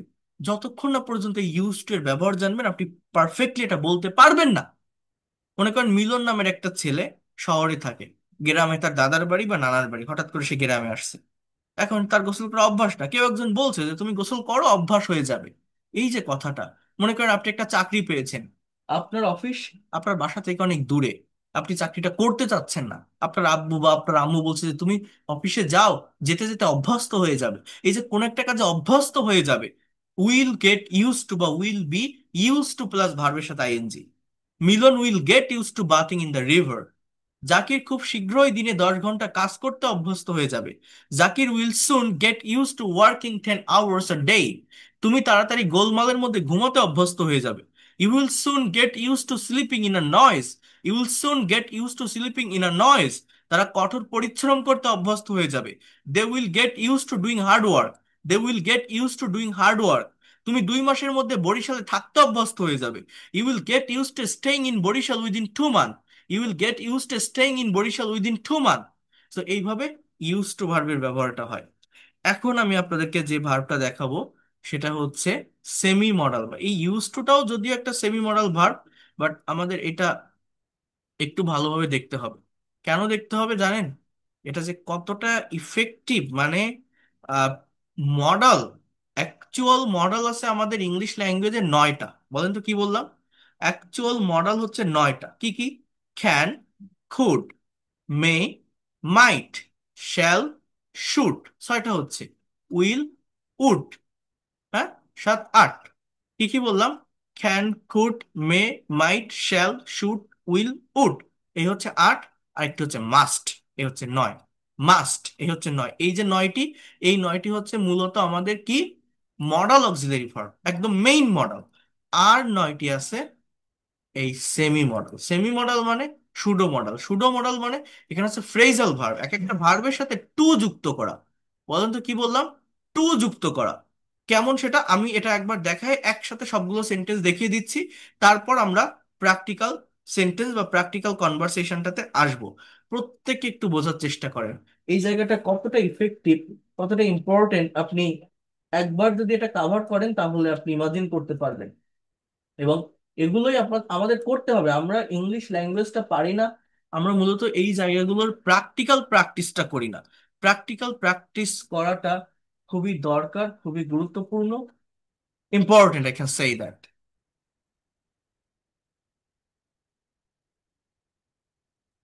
তো দেখেন, আমরা শুরুতে আসি এই জায়গাটাতে। সেমি মডেলের ভিতর প্রথমে যেটা আমরা দেখব, use of am to, is to এবং আর টু। এই ভার্বগুলোর অর্থটা কি, কিভাবে ব্যবহার হয়। দেখেন এখানে বলছে সাবজেক্টকে বর্তমানে স্বাভাবিকভাবে কোনো কিছু করতে হয়, অর্থাৎ ক্রিয়ার সঙ্গে তে হয় যুক্ত থাকলে সে ধরনের বাক্যকে ইংরেজি করার জন্য এম টু, ইজ টু এবং আর টু এর ব্যবহার হয়। যেমন subject plus am to, is to, are to plus ভার্বের বেস ফর্ম। মুক্তাকে প্রত্যহ রান্না করতে হয়। Mukta is to cook rice daily. Subject হচ্ছে মুক্তা, ইজ টুটা হচ্ছে কি, সেমি মডাল অক্সিলারি ভার্ব। এরপরে এই যে কুক, এটি হচ্ছে আমাদের মেইন ভার্ব। এখন এই যে সেন্সটা, যে মুক্তাকে রান্না করতে হয়, রান্না করতে হয় মানে কি, এটা কোন ধরনের অর্থ দেয়? যেমন আমি যদি বলি মুক্তা কুকস রাইস ডেইলি, মুক্তা প্রত্যহ রান্না করে, এটা এটা প্রেজেন্ট ইনডিফিনিট টেন্স। মুক্তা প্রত্যহ রান্না করে, এটা অ্যাজ ইউজুয়াল কেউ কোনো একটা কাজ করে, কিন্তু রান্না করতে হয়, ইজ টু কুক, করতে হয় মানে কি, এটা কোন সেন্সে বসে জানেন? এটা যে কোনো বিষয় শিখতে গেলে প্র্যাকটিক্যালি অ্যাডাপ্ট করতে হবে, প্র্যাকটিক্যাল লাইফের সাথে কানেক্ট করতে হবে, না হলে বিষয়গুলোকে ভালোভাবে শেখা যায় না। মনে করেন আপনার একটা মেয়ে আছে, আপনি বিয়ে দিচ্ছেন। এখন কেউ চায় না শ্বশুর বাড়িতে তার মেয়ে খুব কষ্ট করে থাকুক, সবাই চায় যে আরামায়েশে থাকুক, হ্যাঁ, ভালো থাকুক, সুখী থাকুক। এখন আপনি দেখছেন যে আপনার মেয়েটাকে প্রতিদিন 5 বেলা ভাত রান্না করতে হচ্ছে। প্রতিদিন 5 বেলা ভাত রান্না করতে হচ্ছে, সংসারের অনেক কাজ করতে হয়, যেটা আপনার ভালো লাগছে না। এটা একটা আফসোস নিয়ে আপনি বলছেন আপনার প্রতিবেশী বা নেইবারদের সঙ্গে যে আমার মেয়েটাকে ওইখানে বিয়ে দিয়েছি, কিন্তু আমার মেয়েটাকে প্রতিদিন ভাত রান্না করা লাগে, প্রতিদিন অনেক কাজ করা লাগে। হ্যাঁ, এটা করতে হয়, ওটা করতে হয়। এই যে ইচ্ছা না থাকলেও জোর করে করা লাগে বা করতে হয়। জাকির সাহেবকে অফিসে যেতে হয়, খালি খালি কেউ অফিসে যায়? কেন যায়? অফিসে না গেলে সে বেতন পাবে না, চাকরি করতে পারবে না, তাই সে যায়। ছাত্রদের অধ্যয়ন করতে হয়, কেন অধ্যয়ন করে? পরীক্ষায় ভালো রেজাল্ট করার জন্য। অর্থাৎ কোনো একটা কাজ করতে হয়, করতে হয় মানে কি, এটার সেন্সটা কেমন? সেন্সটা হচ্ছে যে আমার ইচ্ছা না থাকলেও, ইচ্ছা না থাকা সত্ত্বেও একটা কাজ করা লাগে। এই এটাই হচ্ছে এম টু স্টার টু এর ব্যবহার। আর যখন আপনি নেগেটিভ বা ইন্টারোগেটিভ করবেন, খুবই সিম্পল। জাস্ট তাদের স্কুলে যেতে হয় না, they are not to go to school everyday. They are not to go to school everyday. পপিকে ভাত রান্না করতে হয় না, Popy is not to cook rice daily. পপিকে ভাত রান্না করতে হয় না, Popy is not to cook rice daily. হ্যাঁ, এরপর কি? আহ, আমার এখন ক্লাস নিতে হয় না, I am not to take a class now. I am not to take a class now, আমার এখন ক্লাস নিতে হয় না। সো এইভাবে আপনারা এগুলো পড়তে পারবেন। এরপর দেখেন, যখন আপনি ইন্ট্রোগেটিভ করবেন, জাস্ট অ্যামিজাটা সাবজেক্টের আগে আসবে। ইভানকে কি প্রত্যহ পড়তে হয়? Is Ivan to read everyday? তাদের কি প্রত্যহ কাজ করতে হয়? Are they to work everyday? Are they to work everyday? Just you can do it in that way. এরপর দেখেন, আমি যদি আরেকটু সামনের দিকে আসি, was to were, am to is to are to এর মানে আপনারা কি দেখছেন? কাউকে কোনো একটা কাজ করতে হয়, কারো কোনো একটা কাজ করা লাগে। এটা হচ্ছে am to is to are to এর অর্থ বা মানে। এখন দেখেন, একটু বোঝার চেষ্টা করেন, জাস্ট ওয়েট আ মিনিট। এখন দেখেন, কোন একটা কাজ কাউকে করতে হতো, হয়েছিল না, হয়েছিল হলে সেটা আপনার হ্যাড টু হয়। এটা হচ্ছে করতে হতো। হ্যাঁ, করতে হতো মানে কি, আগে সেন্স বুঝতে হবে, আমাকে প্র্যাকটিক্যালি আগে বুঝতে হবে, আমরা শুধু স্ট্রাকচার পড়ে গেলে হবে না। মনে করেন, আমি আগে অনেক গরিব ছিলাম, হঠাৎ করে একটা লটারি জিতে বড়লোক হয়ে গেছি, একটা লটারির টিকিট পেয়ে আমি বড়লোক হয়ে গেছি। এখন এই যে লটারির টিকিট পেয়ে আমি বড়লোক হয়ে গেছি, এবং যেটা বলছি যে আগে আমি গরিব ছিলাম, আমি যখন গরিব ছিলাম আমি তখন যে কাজগুলো করতাম, ফর এক্সাম্পল আমি বলছি যে আমাকে মানুষের বাড়িতে কাজ করতে হতো, প্রতিদিন ভাত রান্না করতে হতো, এই ধরনের কথাগুলো আমি বলছি। কিন্তু এখন আমি বড়লোক হয়ে গেছি হঠাৎ করে একটা লটারি জিতে। তো এই যে অতীতের দিনগুলোকে আমি স্মরণ করতেছি, যে আমাকে এই কাজটা করা লাগতো, আমার করতে হতো, এইটাই হচ্ছে ওয়াজ টু বা ওয়্যার টু এর ব্যবহার। আমাকে রান্না করতে হতো, I was two cook rice, এখন আর মনে করেন আমাকে রান্না করা লাগে না। বিষয়টা হচ্ছে এরকম, I was two cook rice, আমাকে রান্না করতে হতো। রহিম সাহেবকে অফিসে যেতে হতো, মনে করেন একজন রিটায়ার্ড পার্সন, এখন অনেক বয়স হয়ে গেছে, তো সে, তার কথা একজন বলে দিচ্ছে যে সে কিন্তু অনেক পরিশ্রম করতো, তাকে প্রতিদিন অফিসে যেতে হতো, এই ধরনের কথা কেউ বলছে। রূপাকে স্কুলে যেতে হতো, রূপা অস টু গো টু স্কুল, রূপাকে স্কুলে যেতে হতো, রূপা অস টু গো টু স্কুল। বোঝার চেষ্টা করেন, তাদেরকে, তোমাকে বই পড়তে হতো, you were to read books, তাদের মাঠে গিয়ে অনুশীলন করতে হতো, they were to practise everyday in the field. তাহলে ওয়াজ টু ওয়্যার টু মানে করতে হতো। আবারও বোঝেন, am to is to are to মানে করতে হয়, am to is to are to মানে করতে হয়। এখন একটা ভার্ব আমাদেরকে দেখতে হবে, সেটা হচ্ছে, just try to understand here, সেটা হচ্ছে এই যে অ্যাম ইজ আর বা ওয়াজ ওয়্যার টু, এর ভিতরে জাস্ট সাপোজড নামের একটা এক্সট্রা ওয়ার্ড যুক্ত হচ্ছে। কি নামের? সাপোজড। সাপোজড, যেমন am supposed to, is supposed to, are supposed to, was supposed to, were supposed to। কেমন সেটা? দেখেন, I am supposed to go to the office, অর্থাৎ এই supposed to এর মানে হচ্ছে কারো কোনো কাজ করার কথা, কারো কোনো কাজ করার কথা। সাপোজড এর মানে কি বললাম বলেন তো? করার কথা। র শব্দটা আসে। I am suppose to go to the office, আমার অফিসে যাওয়ার কথা। You are suppose to go to the airport, তোমার এয়ারপোর্টে যাওয়ার কথা। He is suppose to drive a car, তার একটি গাড়ি চালানোর কথা। He is suppose to drive a car, তার একটি গাড়ি চালানোর কথা। They are suppose to eat at Rahim's home, তাদের রহিমের বাড়িতে খাওয়ার কথা, তাদের রহিমের বাড়িতে খাওয়ার কথা। You are, sorry, he, I am suppose to give a presentation today, আমার আজ একটা প্রেজেন্টেশন দেওয়ার কথা। You are suppose to sing a song today, তোমার একটা গান গাওয়ার কথা। He is suppose to play cricket, তার ক্রিকেট খেলার কথা। যখন আপনি নেগেটিভ করবেন, জাস্ট অ্যাম ইজ এর সাথে নট বসাবেন। He is not suppose to, দেখেন he is suppose to go to airport today. অর্থাৎ এই সেন্টেন্স গুলোকেও কিন্তু আপনার ওই ট্রান্সফর্ম করা শিখতে হবে, যেটা গত ক্লাসে বলছিলাম। He is not suppose to go to airport, is he suppose to go to airport মানে কি, তার কি বিমানবন্দরে যাওয়ার কথা? Isn't he suppose to go to airport, তার কি বিমানবন্দরে যাওয়ার কথা না? When is he suppose to go to airport, তার কখন বিমানবন্দরে যাওয়ার কথা? Why isn't he suppose to go to airport, তার কেন বিমানবন্দরে যাওয়ার কথা না? I was suppose to go to airport today, আমার বিমানবন্দরে যাওয়ার কথা ছিল। I was suppose two catch fish today, আমার মাছ ধরতে যাওয়ার কথা ছিল। I was suppose to drive a car today, আমার গাড়ি চালানোর কথা ছিল। তাহলে অ্যাম, ইজ, আর, সাপোজ টু এর বাংলা অর্থ হচ্ছে কারো কোনো কাজ করার কথা। আর ওয়াজ, ওয়ার, সাপোজ টু এর অর্থ হচ্ছে কারো কোনো কাজ করার কথা ছিল, করার কথা ছিল। ওয়াজ, ওয়ার, সাপোজ টু, কারো কোনো কাজ করার কথা ছিল। এরপরে দেখেন have to, has to, had two. Have two এবং হ্যাজ টু এর বাংলা অর্থ হচ্ছে কাউকে কোনো একটা কাজ করতে হবে বাধ্যতামূলকভাবে। হ্যাভ এবং হ্যাজ প্রেজেন্ট ফর্মে বসে, অর্থাৎ হ্যাজটা কখন হয়? সাবজেক্ট যদি থার্ড পারসন সিঙ্গুলার নাম্বার হয়, আদারওয়াইজ হ্যাভ হবে। আর হ্যাড টু মানে করতে হয়েছিল বোঝায়, হ্যাড টু মানে করতে হয়েছিল। যেমন দেখেন, I have to go there, আমার সেখানে যেতে হবে। He has to do the work, তার কাজটি করতে হবে। They have to read a book, তাদের বই পড়তে হবে। Mita has to come here at night, মিতাকে আজ রাতে এখানে আসতে হবে। Zakir has to catch fish, জাকিরকে মাছ ধরতে হবে। Ratan has to go to London, রতনকে লন্ডনে যেতে হবে। আর এগুলো যখন আপনি নেগেটিভ বা ইন্টারোগেটিভ করবেন, আমরা অনেকে হ্যাভ নট টু বা হ্যাজ নট টু বলি, কিন্তু এটার থেকে ওই যে ইউজ টুটা যেভাবে দেখছিলাম, আপনি যদি ডোন্ট হ্যাভ টু বা ডাজেন্ট হ্যাভ টু ব্যবহার করেন, সেটা বেশি অ্যাপ্রোপ্রিয়েট হবে। আমাকে সেখানে যেতে হবে না, I have not to go there, or you can say I don't have to go there. আমাকে কাজটি করতে হবে না, I have not to do the work, or I don't have to do the work. জাকিরকে মাছ ধরতে হবে না, Zakir third person singular number subject, subject third person singular হলে হ্যাজ হয়। আর যখন আপনি নেগেটিভ করবেন, ডাজ বসাবেন, ডাজ। আর ডাজ বসালে আর হ্যাজ থাকবে না, ডাজও থার্ড পারসন, হ্যাজও থার্ড পারসন। ডাজ বসালে ভার্বটা প্রেজেন্ট ফর্মে চলে আসবে, হ্যাভ হয়ে যাবে। যেমন হি গোস টু স্কুল, গোসটা থার্ড পারসন। আপনি যখন নেগেটিভ করবেন, হি ডাজেন্ট গোজ আর বলা যায় না, ডাজেন্ট গো বলতে হয়। অর্থাৎ হ্যাজটা V5, হ্যাজের প্রেজেন্ট ফর্ম হচ্ছে have. Zakir has to catch fish, জাকিরকে মাছ ধরতে হবে। Zakir doesn't have to catch fish, জাকিরকে মাছ ধরতে হবে না।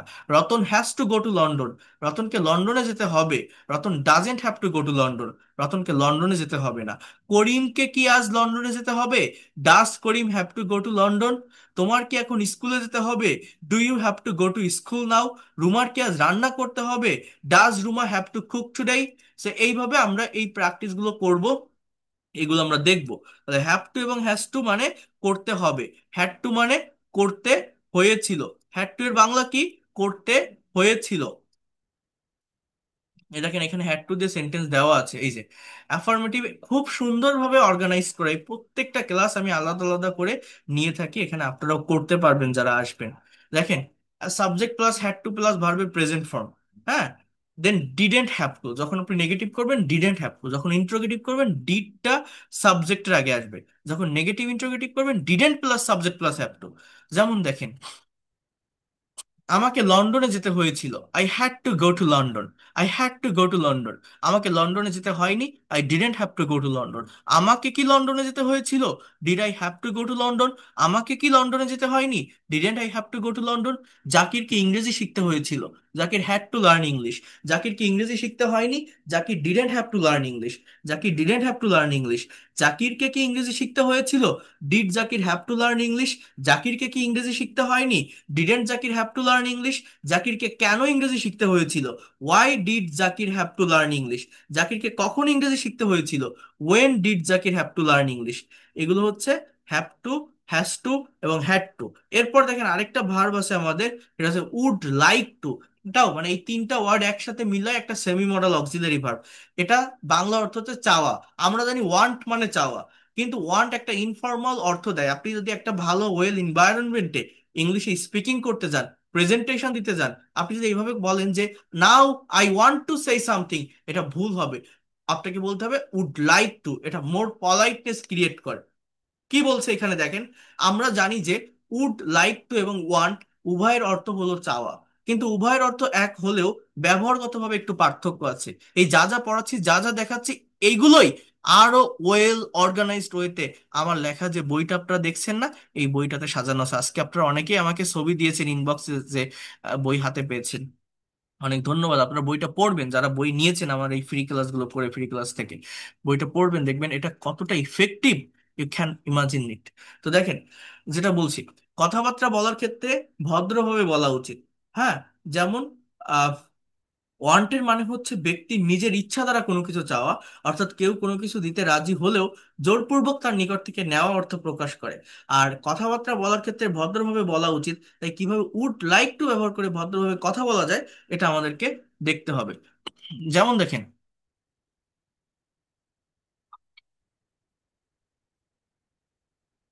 আমি সেখানে যেতে চাই, I'd like to go there. এখন আমি বরিশালে যেতে চাই, I'd like to go to Barishal. Mimi আজ রাতে নাচতে নাচতে একটি গান গাইতে চায়। Mimi would like to sing a song dancing tonight. Mimi would like to sing a song. তারা হেঁটে হেঁটে গল্প করতে চায়। They would like to gossip walking. আমি এক গ্লাস পানি পান করতে চাই, I would like to drink a glass of water. Nila আপা জাকিরের সাথে কথা বলতে চায়। নীলা আপা would like to have a talk with Mister Zakir. যখন আপনি কোশ্চেন তৈরি করবেন, would plus subject plus like to plus ভার্বের বেস ফর্ম। যেমন, আপনি কি আমাকে সাহায্য করতে চান? Would you like to help me? Would you like to help me? Kabir কি ব্যাংকে টাকা জমা দিতে চায়? Would Kabir like to deposit money in the bank? Would Kabir like to deposit money in the bank? তুমি কি আমাদের সাথে দুপুরে খাবার খেতে চাও? Would you like to have your lunch with us? Would you like to have your lunch with us? Rahim কি মোস্তাকের কাছে পড়তে চায়? Would Rahim like to learn with Mostak? Would Rahim like to run with Mostak? So এইভাবে আপনি কোশ্চেন করতে পারবেন, ইভেন ডাবল ইউএস ওয়ার্ডও অ্যাড করতে পারবেন। Just you have to practise. আপনি কি খেতে চান? What would you like to eat? আমি রুটি খেতে চাই, I would like to eat bread. আপনি কখন রাতের খাবার খেতে চান? When would you like to have your dinner? আমি রাত 8টায় রাতের খাবার খেতে চাই, I would like to have my dinner at 8 p.m. জাকির কোথায় পড়তে চায়? Where would Zakir like to study? Suman কেন বিদেশ যেতে চায়? ওয়াই উড সুমন হবে, উডটা আগে আসবে এখানে। Why would Suman like to go abroad? Suman উচ্চশিক্ষার জন্য বিদেশে যেতে চায়। Suman would like to go abroad for higher studies. তুমি কিভাবে আমাকে সাহায্য করতে চাও? How would you like to help me? I would like to help you by paying some money. আমি কিছু টাকা দিয়ে তোমাকে সাহায্য করতে চাই। কে তোমাকে সাহায্য করতে চাই? Who would like to help you? Mister Karim আমাকে সাহায্য করতে চাই, Mister Karim would like to help me. কাকে আপনি সাহায্য করতে চান? Whom would you like to help? I would like to help my sister. আমি আমার বোনকে সাহায্য করতে চাই। তো এইভাবে এটার ব্যবহার হয়। আরেকটা আছে হ্যাড বেটার বা উড রাদার। এই দেখেন, এখানে বলছে, এটা একটা ফ্রেজাল ভার্ব, এটাকেও সেমি মডাল অক্সিলারির ভিতর নেওয়া হয়। আমরা যখন একে অন্যের মধ্যে কথা বলি তখন একজন অন্যজনকে উপদেশ দিয়ে থাকি, যেমন তুমি বরং এই কাজটি করো, তুমি বরং আজ থাকো, তার বরং আজ যাওয়া ভালো, তুমি আজ নাই বা গেলে। সো এই কথাগুলো আমরা ইংলিশে কিভাবে বলতে পারি? যেমন দেখেন, তুমি বরং আজ থাকো, you had better stay today. সুমনের বরং লন্ডন যাওয়া ভালো, Suman had better go to London. Suman had better go to London. করিমের বরং কাজটি করা উচিত, Karim had better do the work. পূর্বার বরং ঢাকা ইউনিভার্সিটিতে ভর্তি হওয়া ভালো, Purba had better get herself admitted into Dhaka University. তোমার বরং ডাক্তারের সাথে পরামর্শ করা উচিত, you had better consult a doctor. আমার বরং একটা ট্যাক্সি ভাড়া করি, আমরা বরং we had better hire a taxi. সেই হ্যাড বেটারের পরিবর্তে জাস্ট আপনি উড রেদারও বলতে পারেন। এটা কোনো বিষয় না, খুবই সিম্পল একটা বিষয়, নিজেরা একটু প্র্যাকটিস করবেন। তাহলে এই যে সেমি মডাল অক্সিলারি ভার্বগুলোর কথা বললাম, এই সেমি মডাল ভার্ব এবং মডাল ভার্ব আপনি যদি শেখেন, তাহলে আপনার বেনিফিটটা কি, আপনি কি পাবেন বলেন তো? দেখেন, আমরা শুধুমাত্র টেন্স দিয়ে মনের সম্পূর্ণ ভাব প্রকাশ করতে পারি না। এই যে আমার যে বইটা দেখছেন না, এই বইটার একদম ফার্স্ট চ্যাপ্টারেই আছে।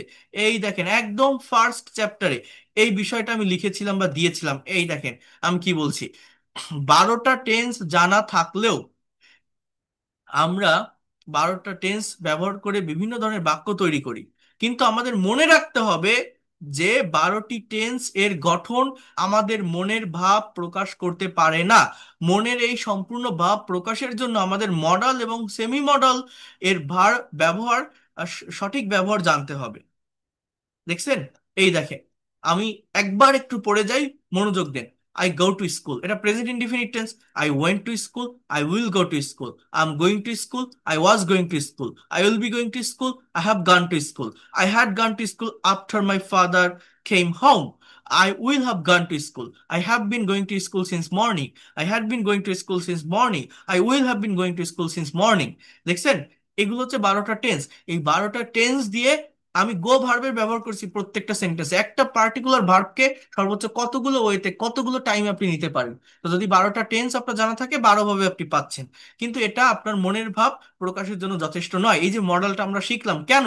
শুধু টেন্স মনের সম্পূর্ণ ভাব প্রকাশ করতে পারে না, এই জন্য মডেল শিখতে হয়। দেখেন, I can go to school, I could go to school, I may go to school, I might go to school, I would go to school, I use to go to school, I must go to school, I shall go to school. I need to go to school. I dare to go to school. I am to go to school. I was to go to school. I'm supposed to go to school. I was supposed to go to school. I have to go to school. I had to go to school. I would like to go to school. I had better or would rather go to school. এই যা যা করালাম সেটা এখানে আপনাদেরকে দেখালাম। এগুলো আমার বইটাতে দেওয়া আছে, এবং আরো ডিটেলসে আরো সুন্দরভাবে প্রত্যেকটা বিষয়, প্রত্যেকটা টপিকের উপরে যে প্রেজেন্টেশন গুলো কিভাবে দিতে হয়, আপনাদের গত ক্লাসে বলছিলাম না, what do you do every day, what did you do yesterday, আর what will you do tomorrow, কিভাবে আপনারা ইংলিশে প্রেজেন্টেশন দিবেন বিভিন্ন টাইম মেনটেন করে, ভার্বের ফরম্যাট চেঞ্জ করে, এগুলো সবই আমার লেখাই বইটাতে আছে।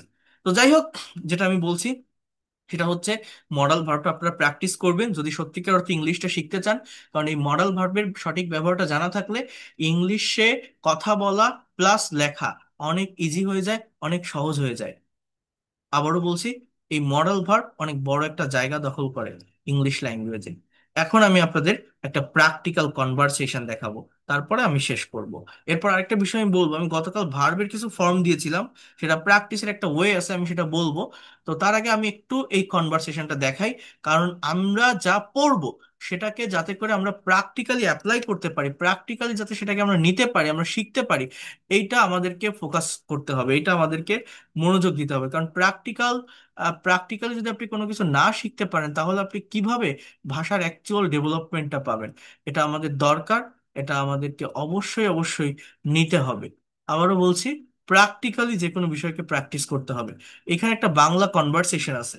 এই যে বাংলা কনভারসেশনটা, এটা আপনি দেখবেন বাংলায়, বাট আপনাকে বলতে হবে ইংলিশে। এগুলো খুবই ইনফর্মাল কনভারসেশন। এই ধরনের সেন্টেন্স গুলো আমরা আমাদের ডে টু ডে লাইফে বিভিন্নভাবে বলে থাকি, কিন্তু ইংলিশে আমরা ট্রান্সফর্ম করতে পারি না। কিভাবে আমরা করতে পারি, কিভাবে করব? আর যারা পেইড কোর্সে ভর্তি হতে চান, এখনো পর্যন্ত হতে পারবেন। আমি আবারও বলে রাখি, 3 মাসের কোর্স, সপ্তাহে 4 দিন ক্লাস, 2,000 টাকা কোর্স ফি, 1,000 টাকা অ্যাডভান্স করেও শুরু করতে পারবেন। যারা পারবেন একবারে 2,000 টাকা দিয়ে দিবেন। আপনি ল্যাঙ্গুয়েজ ক্লাবের ফ্যাসিলিটিস পাবেন, আপনি কোর্স শেষে সার্টিফিকেট পাবেন, একটা আইডি কার্ড পাবেন। আমি কিভাবে পড়াই সেটা তো আপনারা দেখছেন।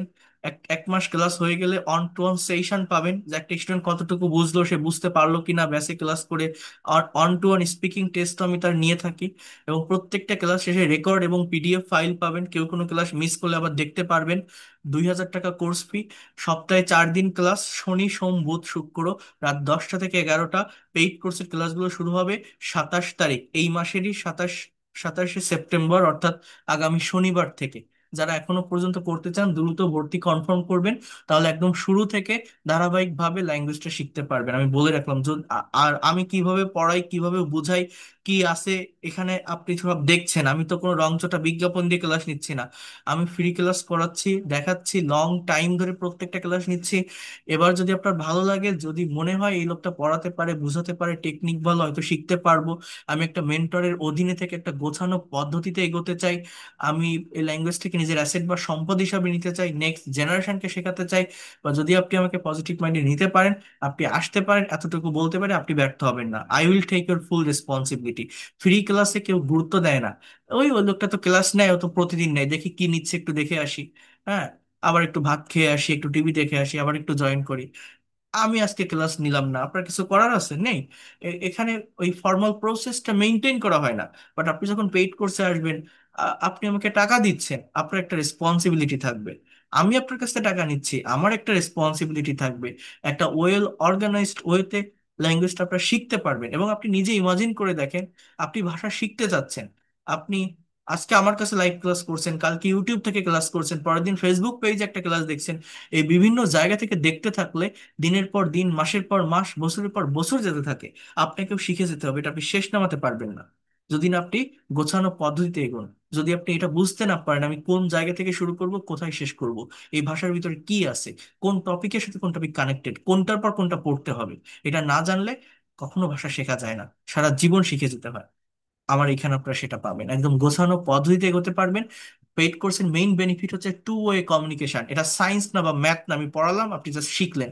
আমি যত ভালো ক্লাস নেই, আপনাকে এই যে মিউট করে রেখে পড়াচ্ছি, হাজারটা ক্লাস নিলেও কোনো লাভ হবে না যদি না আপনার মুখ দিয়ে আপনি কথা বের করেন। পেইড কোর্সের বেনিফিট হচ্ছে ক্লাসের ভিতরে আপনি আনমিউট করা থাকবেন। আপনার যে কোনো কোশ্চেন থাকলে লাইভ ক্লাস আপনি কোশ্চেন করতে পারবেন। আপনি স্পিকিং টেস্ট দিতে পারবেন। আপনি ল্যাঙ্গুয়েজটাকে প্র্যাকটিস করতে পারবেন, অর্থাৎ স্পিকিং প্র্যাকটিসের জন্য যে ল্যাঙ্গুয়েজ ক্লাব, সেটা আমাদের থাকবে। টু ওয়ে কমিউনিকেশনের মাধ্যমে শিখতে পারবেন। ভাষা শিখতে গেলে এটা দরকার। কথা নিজের মুখ দিয়ে যদি বের না করেন, নিজের ব্রেন দিয়ে যদি আইডিয়া জেনারেট না করেন, কখনোই ল্যাঙ্গুয়েজ শিখতে পারবেন না। তো দেখেন, এখানে একটা বাংলা কনভারসেশন আছে, মা এবং ছেলে দুইজনের ভিতরে একটা কথোপকথন। মা ছেলেকে বলছে, আজ তুমি এত সকালে উঠলে কেন? ছেলে বলছে, মা, আজ আমার পরীক্ষা দিতে যেতে হবে। মা বলছে, তুমি কখন যাবে? ছেলে বলছে, 9টায়। তুমি কি রান্না করেছো? এখন দেখেন, এগুলো আমরা কিভাবে ইংলিশে করতে পারি। আমরা অনেকেই টেন্স শিখি, টেন্সের ডেফিনেশন শিখি, স্ট্রাকচার জানি, কিন্তু প্র্যাকটিক্যালি যখন একটা সেন্টেন্স, একটা সিচুয়েশন আমরা ফেস করি, তখন আর পারি না। এই ধরনের কনভারসেশন গুলো যদি আপনারা একটু সলভ করতে পারেন, 5-6টা কনভারসেশন সলভ করতে পারলে এই জায়গাগুলো থেকে ওভারকাম করা যায়। হ্যাঁ, যেমন দেখেন, আজ তুমি এত সকালে উঠলে কেন, এটা কোন টেন্স?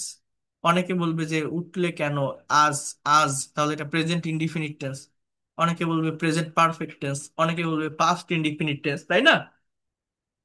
বলেন তো যে কোনো একজন, আপনারা একটু এখানে যারা আছেন, এটা কোন টেন্স? এই যে আজ তুমি এত সকালে উঠলে কেন, এটা কোন টেন্স, কেউ বলতে পারেন?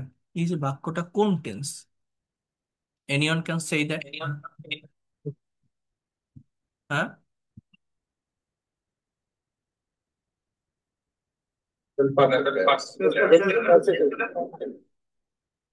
দেখেন, এখানে আজ লেখা আছে। এই আজ লেখাটা দেখে অনেকে বলতে পারে যে প্রেজেন্ট ইনডিফিনিট, বাট না, উঠলে কেন, কারো কাজটা করা হয়ে গেছে। আমার বাংলাটা যদি এরকম থাকতো যে প্রতিদিন তুমি এত সকালে ওঠো কেন, অ্যাজ ইউজুয়াল কোনো কাজ হয়, হ্যাবিচুয়াল কোনো কাজ, তখন আমার প্রেজেন্ট ইনডিফিনিট হয়। বাংলাটা যদি এরকম থাকতো, তুমি এত সকালে উঠেছো কেন, উঠেছো কেন, তাহলে প্রেজেন্ট পারফেক্ট হতো। এটা হচ্ছে উঠলে, কাজটা করা হয়ে গেছে, ল বা লাম, আমার এটা পাস্ট ইনডিফিনিট হবে। আর একটা কাজ রিসেন্ট হলেও আহ, এটা প্রেজেন্ট পারফেক্টই হওয়ার কথা অ্যাজ আ সিচুয়েশন। যেহেতু সকালে ছেলেটা উঠছে, মা বলছে যে তুমি কেন এত সকালে উঠেছো, কিন্তু এটা পাস্ট ইনডিফিনিট কেন হবে? একটা কাজ হয়ে গেছে, সেখানে যদি নির্দিষ্ট একটা টাইমের মেনশন করা থাকে, সেটা প্রেজেন্ট পারফেক্ট টেন্সেরই হয়, পাস্ট ইনডিফিনিট টেন্সের হয়, প্রেজেন্ট পারফেক্ট না হয়। অর্থাৎ এই বাক্যটা পাস্ট টেন্সে হবে, যেহেতু উঠলে কেন এত সকালে। So, বাক্যটা এরকম হবে। দেখেন কিভাবে হচ্ছে। ওয়াই আগে ডাবল ইউ এইচ ওয়ার্ড, এরপর অক্সিলারি ভার্ব ডিড, এরপর main verb you, sorry subject, এরপর main verb. Why did you get up, why did you get up so early today, so early today, why did you get up so early today? আজ তুমি এত সকালে উঠলে কেন? আমি যদি এটা প্রেজেন্ট ইনডিফিনিট টেন্সে লিখি, তাহলে কি হবে? আমাকে ট্রান্সফর্ম করা শিখতে হবে। অর্থাৎ আমি এটা সলভ করতেছি বলে একটা শিখবো না, আমি ট্রান্সফর্ম করা শিখবো। আবারও বলছি কিন্তু, আজ তুমি এত সকালে উঠলে কেন, বাক্যটার ইংরেজি কি? Why did you get up so early today. আগে double US word, then auxiliary verb, then subject, then main verb.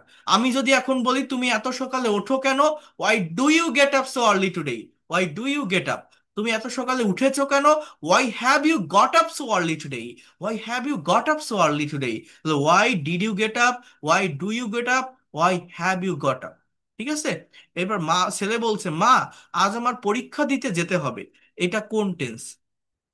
আজ আমার পরীক্ষা দিতে যেতে হবে, কেউ বলতে পারেন এটা কোন টেন্স? আজ আমার পরীক্ষা দিতে যেতে হবে, এটা কিসে হবে, কিভাবে করবো এটা? ফিউচার। দেখছেন সারাদিন কি পড়ালাম আমি আজকে? এটা ফিউচার না, এটা ফিউচার না। আমি কি পড়ালাম তাহলে? আমার পড়ানোর মানে কি? আমি আজকে আপনাদের কি পড়াইছি? মডেল অ্যান্ড সেমি মডেল পড়াইছি না? কেন পড়াইছি? মডেল কেন লাগে? সেমি মডেল কেন লাগে? আমরা কথা বলার ক্ষেত্রে বিভিন্ন টাইম মেনটেন করে কথা বলি। তো টেন্স সব টাইম প্রকাশ করতে পারে না। এর জন্যই তো মডেল বা সেমি মডেল পড়তে হয়, মনের হোল সেন্স বা থটটাকে আরো ব্রড করার জন্য। আমি যদি বলতাম আজ আমি পরীক্ষা দিতে যাব, তাহলে ফিউচার হতো I will go to take an exam. যেতে হবে, করতে হবে, খেতে হবে, এটা ফিউচার না। এটা semi modal verb, semi model. I have to go, have to এর ব্যবহার আই হ্যাভ টু। আমাকে পরীক্ষা দিতে যেতে হয়েছিল, I had to go. I had to এই মানে এরপর মেইন ভার্ব বসবে, I have to go to take an exam, I had to go to take an exam. আমাকে পরীক্ষা দিতে যেতে হয়, আই অ্যাম টু গো। আমাকে যেতে হতো, আই ওয়াজ টু গো। আমার পরীক্ষা দিতে যাওয়ার কথা, I am suppose to go. আমার পরীক্ষা দিতে যাওয়ার কথা ছিল, I was suppose to go to take an exam. আমার বরং পরীক্ষা দেওয়া উচিত, I had better, I had better go to take an exam.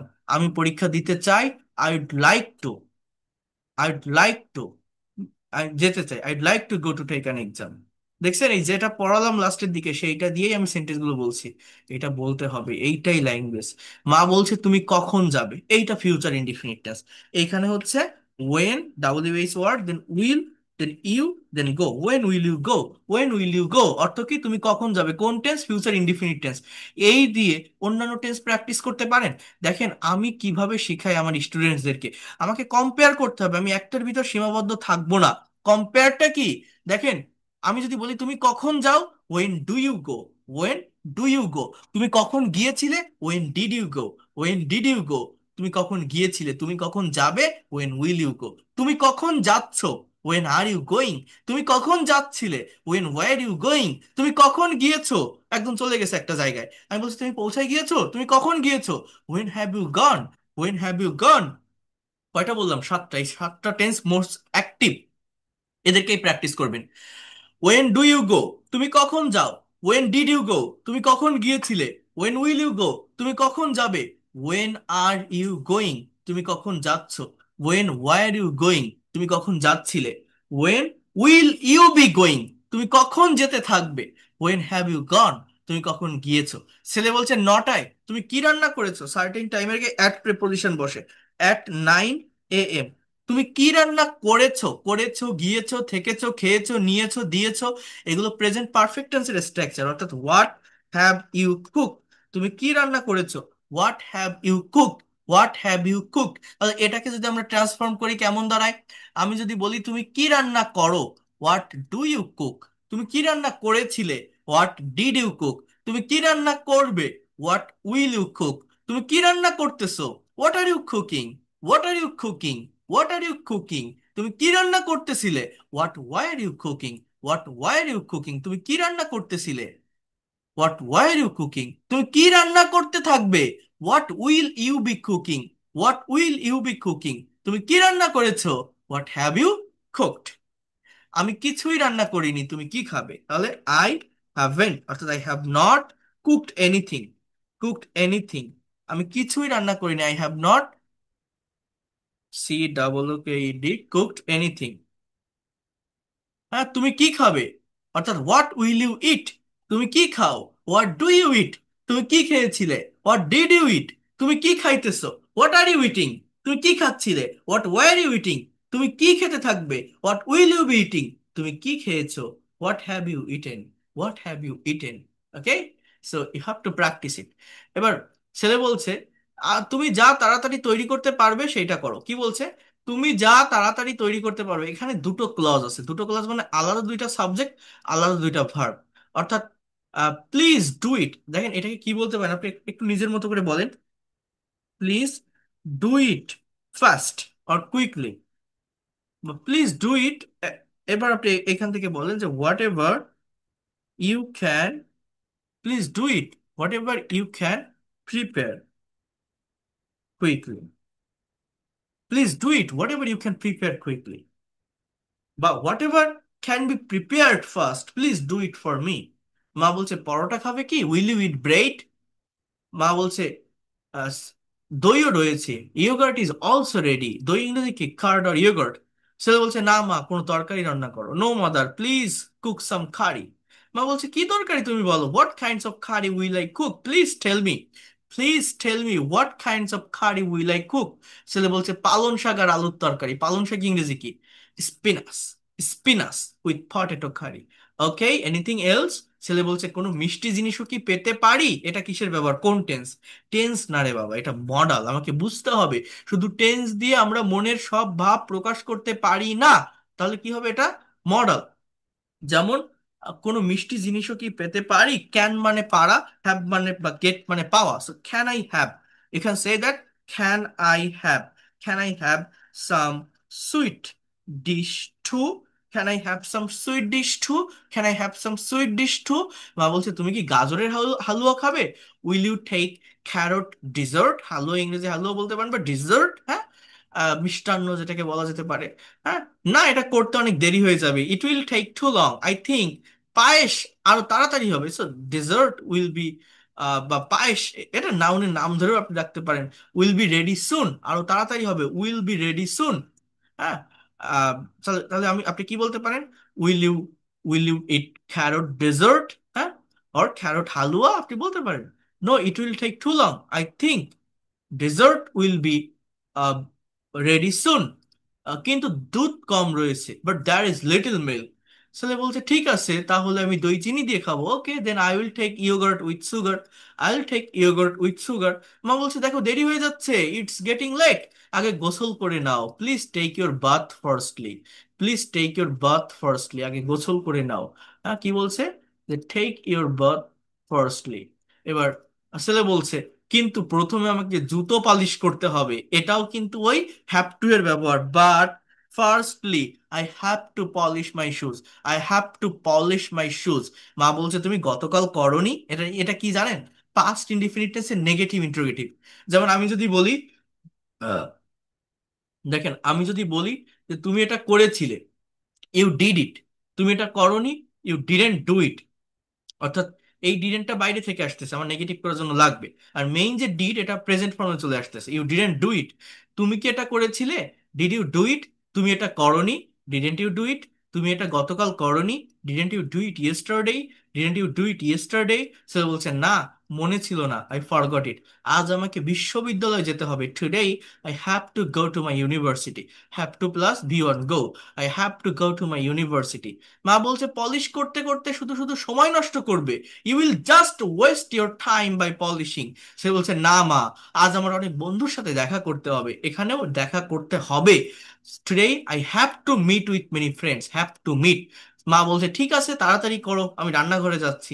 Okay, hurry up, I am going to the kitchen, I am going to the kitchen. হ্যাঁ, present continuous. আমি রান্নাঘরে যাচ্ছিলাম, I was going.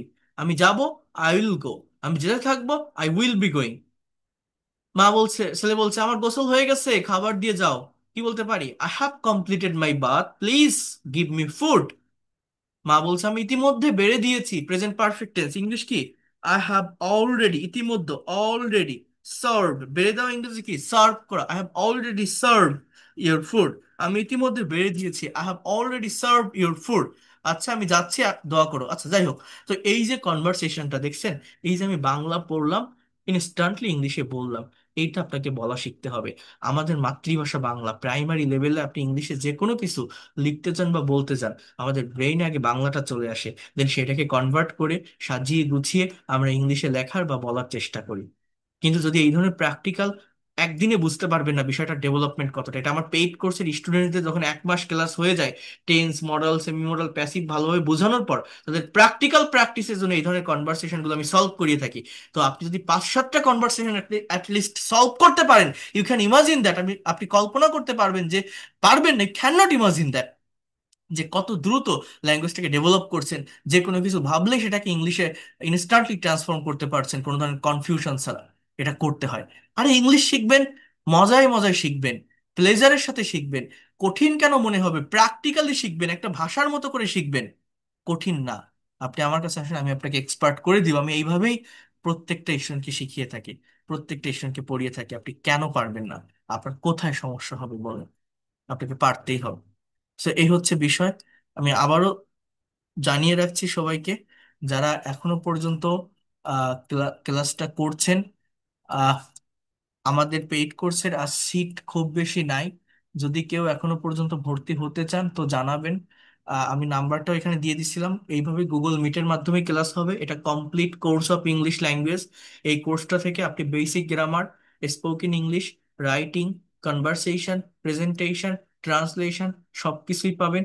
1 ঘন্টা class time থাকবে, সপ্তাহে 4 দিন class, শনি সোম বুধ শুক্র। 3 মাসের কোর্স। 3 মাসের ভিতরে যদি কাভার করতে না পারেন, ক্লাস যদি মিস করেন, পরবর্তীতে আরো সময় লাগে, সেটাও পাবেন। বাড়তি কোনো টাকা দিতে হবে না। টোটাল কোর্স ফি 2,000 টাকা। এই 2,000 টাকার ভিতরেই আপনি যত দিন না পর্যন্ত এক্সপার্ট এবং ফ্লুয়েন্ট হবেন আপনি থাকতে পারবেন। এবং এই কোর্সটা যে কোনো বয়সের যে কেউ করতে পারবেন, সেইভাবেই ডিজাইন করা। আপনি স্টুডেন্ট হন, house wife, teacher, officer, job holder, freelancer বা ইমিগ্রান্ট যারা প্রবাসী আছেন, যে কেউ আপনারা করতে পারবেন। এবং একদম বেসিক থেকে শুরু করে যারা একদমই দুর্বল আছেন তারাও পারবেন।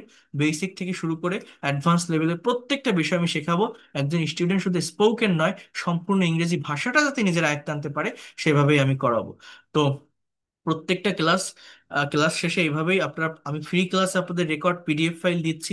পেইড কোর্সেও প্রিমিয়াম ক্লাসের রেকর্ড এবং পিডিএফ ফাইলগুলো আপনারা পাবেন। টোটাল 70টা ক্লাস, এখানে হিউজ ক্লাস। যারা আজকে ভর্তি হতে চান এখনো পর্যন্ত রাতে সেন্ড মানি করে ভর্তি হতে পারবেন, কোনো সমস্যা নাই। তো প্রথম 10টা ক্লাস থাকবে বেসিক গ্রামারের উপর, যাতে করে আপনার ভিত্তিটা মজবুত হয়, ক্রিয়েটিভ পাওয়ারটা বাড়ে, নিজের মতো করে কিছু লিখতে পারেন বা বলতে পারেন। এরপর 30টা ক্লাস থাকবে স্পোকেন ইংলিশের উপর, অর্থাৎ ইংলিশে কথা বলার জন্য যা কিছু দরকার, এই যে টেন্স, মডেল, সেমি মডেল, এগুলো সবই এখান থেকে পাবেন। 40 থেকে 50 নম্বর ক্লাসগুলো থাকবে ফ্রি হ্যান্ড রাইটিং এবং অ্যাডভান্স গ্রামারের উপর, যেটা থেকে এই ল্যাঙ্গুয়েজটাকে আরো এক ধাপ ডেভেলপ করতে পারবেন। আগামীকালকের ক্লাসটা আমি রাইটিং এর উপর নিব, এবং খুবই ইফেক্টিভ একটা ক্লাস হবে। প্রত্যেকে জয়েন করবেন, কেউ মিস করবেন না। এরপর 50 থেকে 70 নম্বর অর্থাৎ লাস্টের ক্লাসগুলো থাকবে কনভারসেশন প্র্যাকটিস, ট্রান্সলেশন এবং প্রেজেন্টেশন ক্লাস। হ্যাঁ, এইগুলো করার মাধ্যমে within 3 month you'll be expert and fluent in English. অর্থাৎ এই লাস্টের ক্লাসগুলো থেকে আপনাকে দিয়ে প্রতিদিন একটা করে কনভারসেশন প্র্যাকটিস করাবো। এইভাবে একটা টপিকের উপর স্পিকিং করাবো, সেখানে ভুল হলে আবার ধরাই দিব। এবং ল্যাঙ্গুয়েজ ক্লাবের ফ্যাসিলিটিস তো আপনি পাচ্ছেনই। আপনি কেন পারবেন না? 2,000 টাকা কোর্স ফি, যারা পারবেন একবারে দিয়ে দিবেন, কোনো ঝামেলা থাকবে না। যারা পারবেন না 1,000 টাকা অ্যাডভান্স করে শুরু করতে পারবেন। যারা ইন্ডিয়া থেকে আসেন গুগল পে বা ফোন পে করেও পেইড কোর্সে ক্লাস শুরু করতে পারবেন। 0199735695 এই দুইটা হচ্ছে আমার মেইন নাম্বার। 019386899196 টাকা বিকাশ, নগদ বা রকেটে সেন্ড মানি করে এই নাম্বারে একটা স্ক্রিনশট দিলে বা লাস্ট ডিজিট জানালে আমি আপনাদের পেইড কোর্সের প্রাইভেট বাসে অ্যাড করে নিব। এছাড়া ভর্তির জন্য একটা গুগল ফর্ম আছে, আপনারা চাইলে সেটাও পূরণ করে আপনার ভর্তি কনফার্ম করতে পারবেন। জাস্ট এই নাম্বার আমাকে নক দিলেই হবে। যারা হতে চান, আবারও বলছি, যদি মনে করেন আমি এক্সপার্ট হতে চাই বা ফ্লুয়েন্ট হতে চাই, এই লোকটা পড়াতে পারে, বুঝাতে পারে, টেকনিক ভালো, হয়তো শিখতে পারবো, যারা আসতে পারেন আপনি ব্যর্থ হবেন না। আমি ফুল রেসপন্সিবিলিটি নিয়ে এই পর্যন্ত 73টা ব্যাচ আমি পরিচালনা করে আসতেছি। নতুন যে ব্যাচ 27 তারিখ থেকে শুরু হবে, 74তম ব্যাচ। আহ, এবং একদম প্রথম থেকে, একদম শুরু থেকে ধারাবাহিকভাবে আপনারা ল্যাঙ্গুয়েজটা শিখতে পারবেন, এতটুকু বলতে পারি। মোস্ট প্র্যাকটিক্যাল ওয়েতে আমি ভাষাটা ডেভেলপ করবো। আর আমি কিভাবে পড়াই, কিভাবে বোঝাই, সেটা তো আপনারা দেখছেন। আমি আমি অনেক পরিশ্রম করে পড়াই, সেটা ফ্রি ক্লাস হোক আর পেইড কোর্স। পেইড কোর্সের বড় বেনিফিট, সেখানে two way communication, language club, প্রত্যেকটা স্টুডেন্টকে এরকম একটা আইডি কার্ড দিব, আপনার একটা আইডেন্টিটি থাকবে, আপনি আমার ব্যাচের স্টুডেন্ট। আর আমার লেখা বইটা যেটা আছে, এটা আপনারা যারা কিনতে চান কিনতে পারবেন। ফ্রি ক্লাস করেন বা পেইড কোর্স করেন, এটার প্রাইস 500 টাকা। এটা আমার ওয়েবসাইট থেকে অর্ডার করে বাংলাদেশের যে কোনো প্রান্ত থেকে আপনারা নিতে পারবেন। এছাড়া প্রত্যেকটা স্টুডেন্ট কতটুকু ডেভেলপ করতে পারলো বা বুঝতে পারলো কিনা, তার উপর ডিপেন্ড করে আমি কিন্তু অন টু ওয়ান যে স্পিকিং টেস্ট, আমি কিন্তু সেটাও নিয়ে থাকি। এবং এই স্পিকিং টেস্ট গুলো এটা আপনারাও দিতে পারেন এবং অনেক Know ভালোভাবে any এই just ল্যাঙ্গুয়েজটাকে কভার করতে tale পারবেন। এতটুকু about বলতে your পারি। spare time? অফলাইনের একটা কোর্সের থেকে আপনারা বেটার কিছু এখান থেকে পাবেন। সেভাবে আমি প্রত্যেকটা বিষয় দেখাবো, প্রত্যেকটা বিষয় শেখাবো। তো এই হচ্ছে মূল বিষয়। That's all for today. আর এই ক্লাসের রেকর্ড এবং পিডিএফ ফাইল আমি দ্রুত দিয়ে দিব। ভালো থাকেন সবাই। আর কারো কোনো কোশ্চেন থাকলে আপনারা করতে পারেন এখন। আমি রেকর্ডটা অফ করে দিচ্ছি।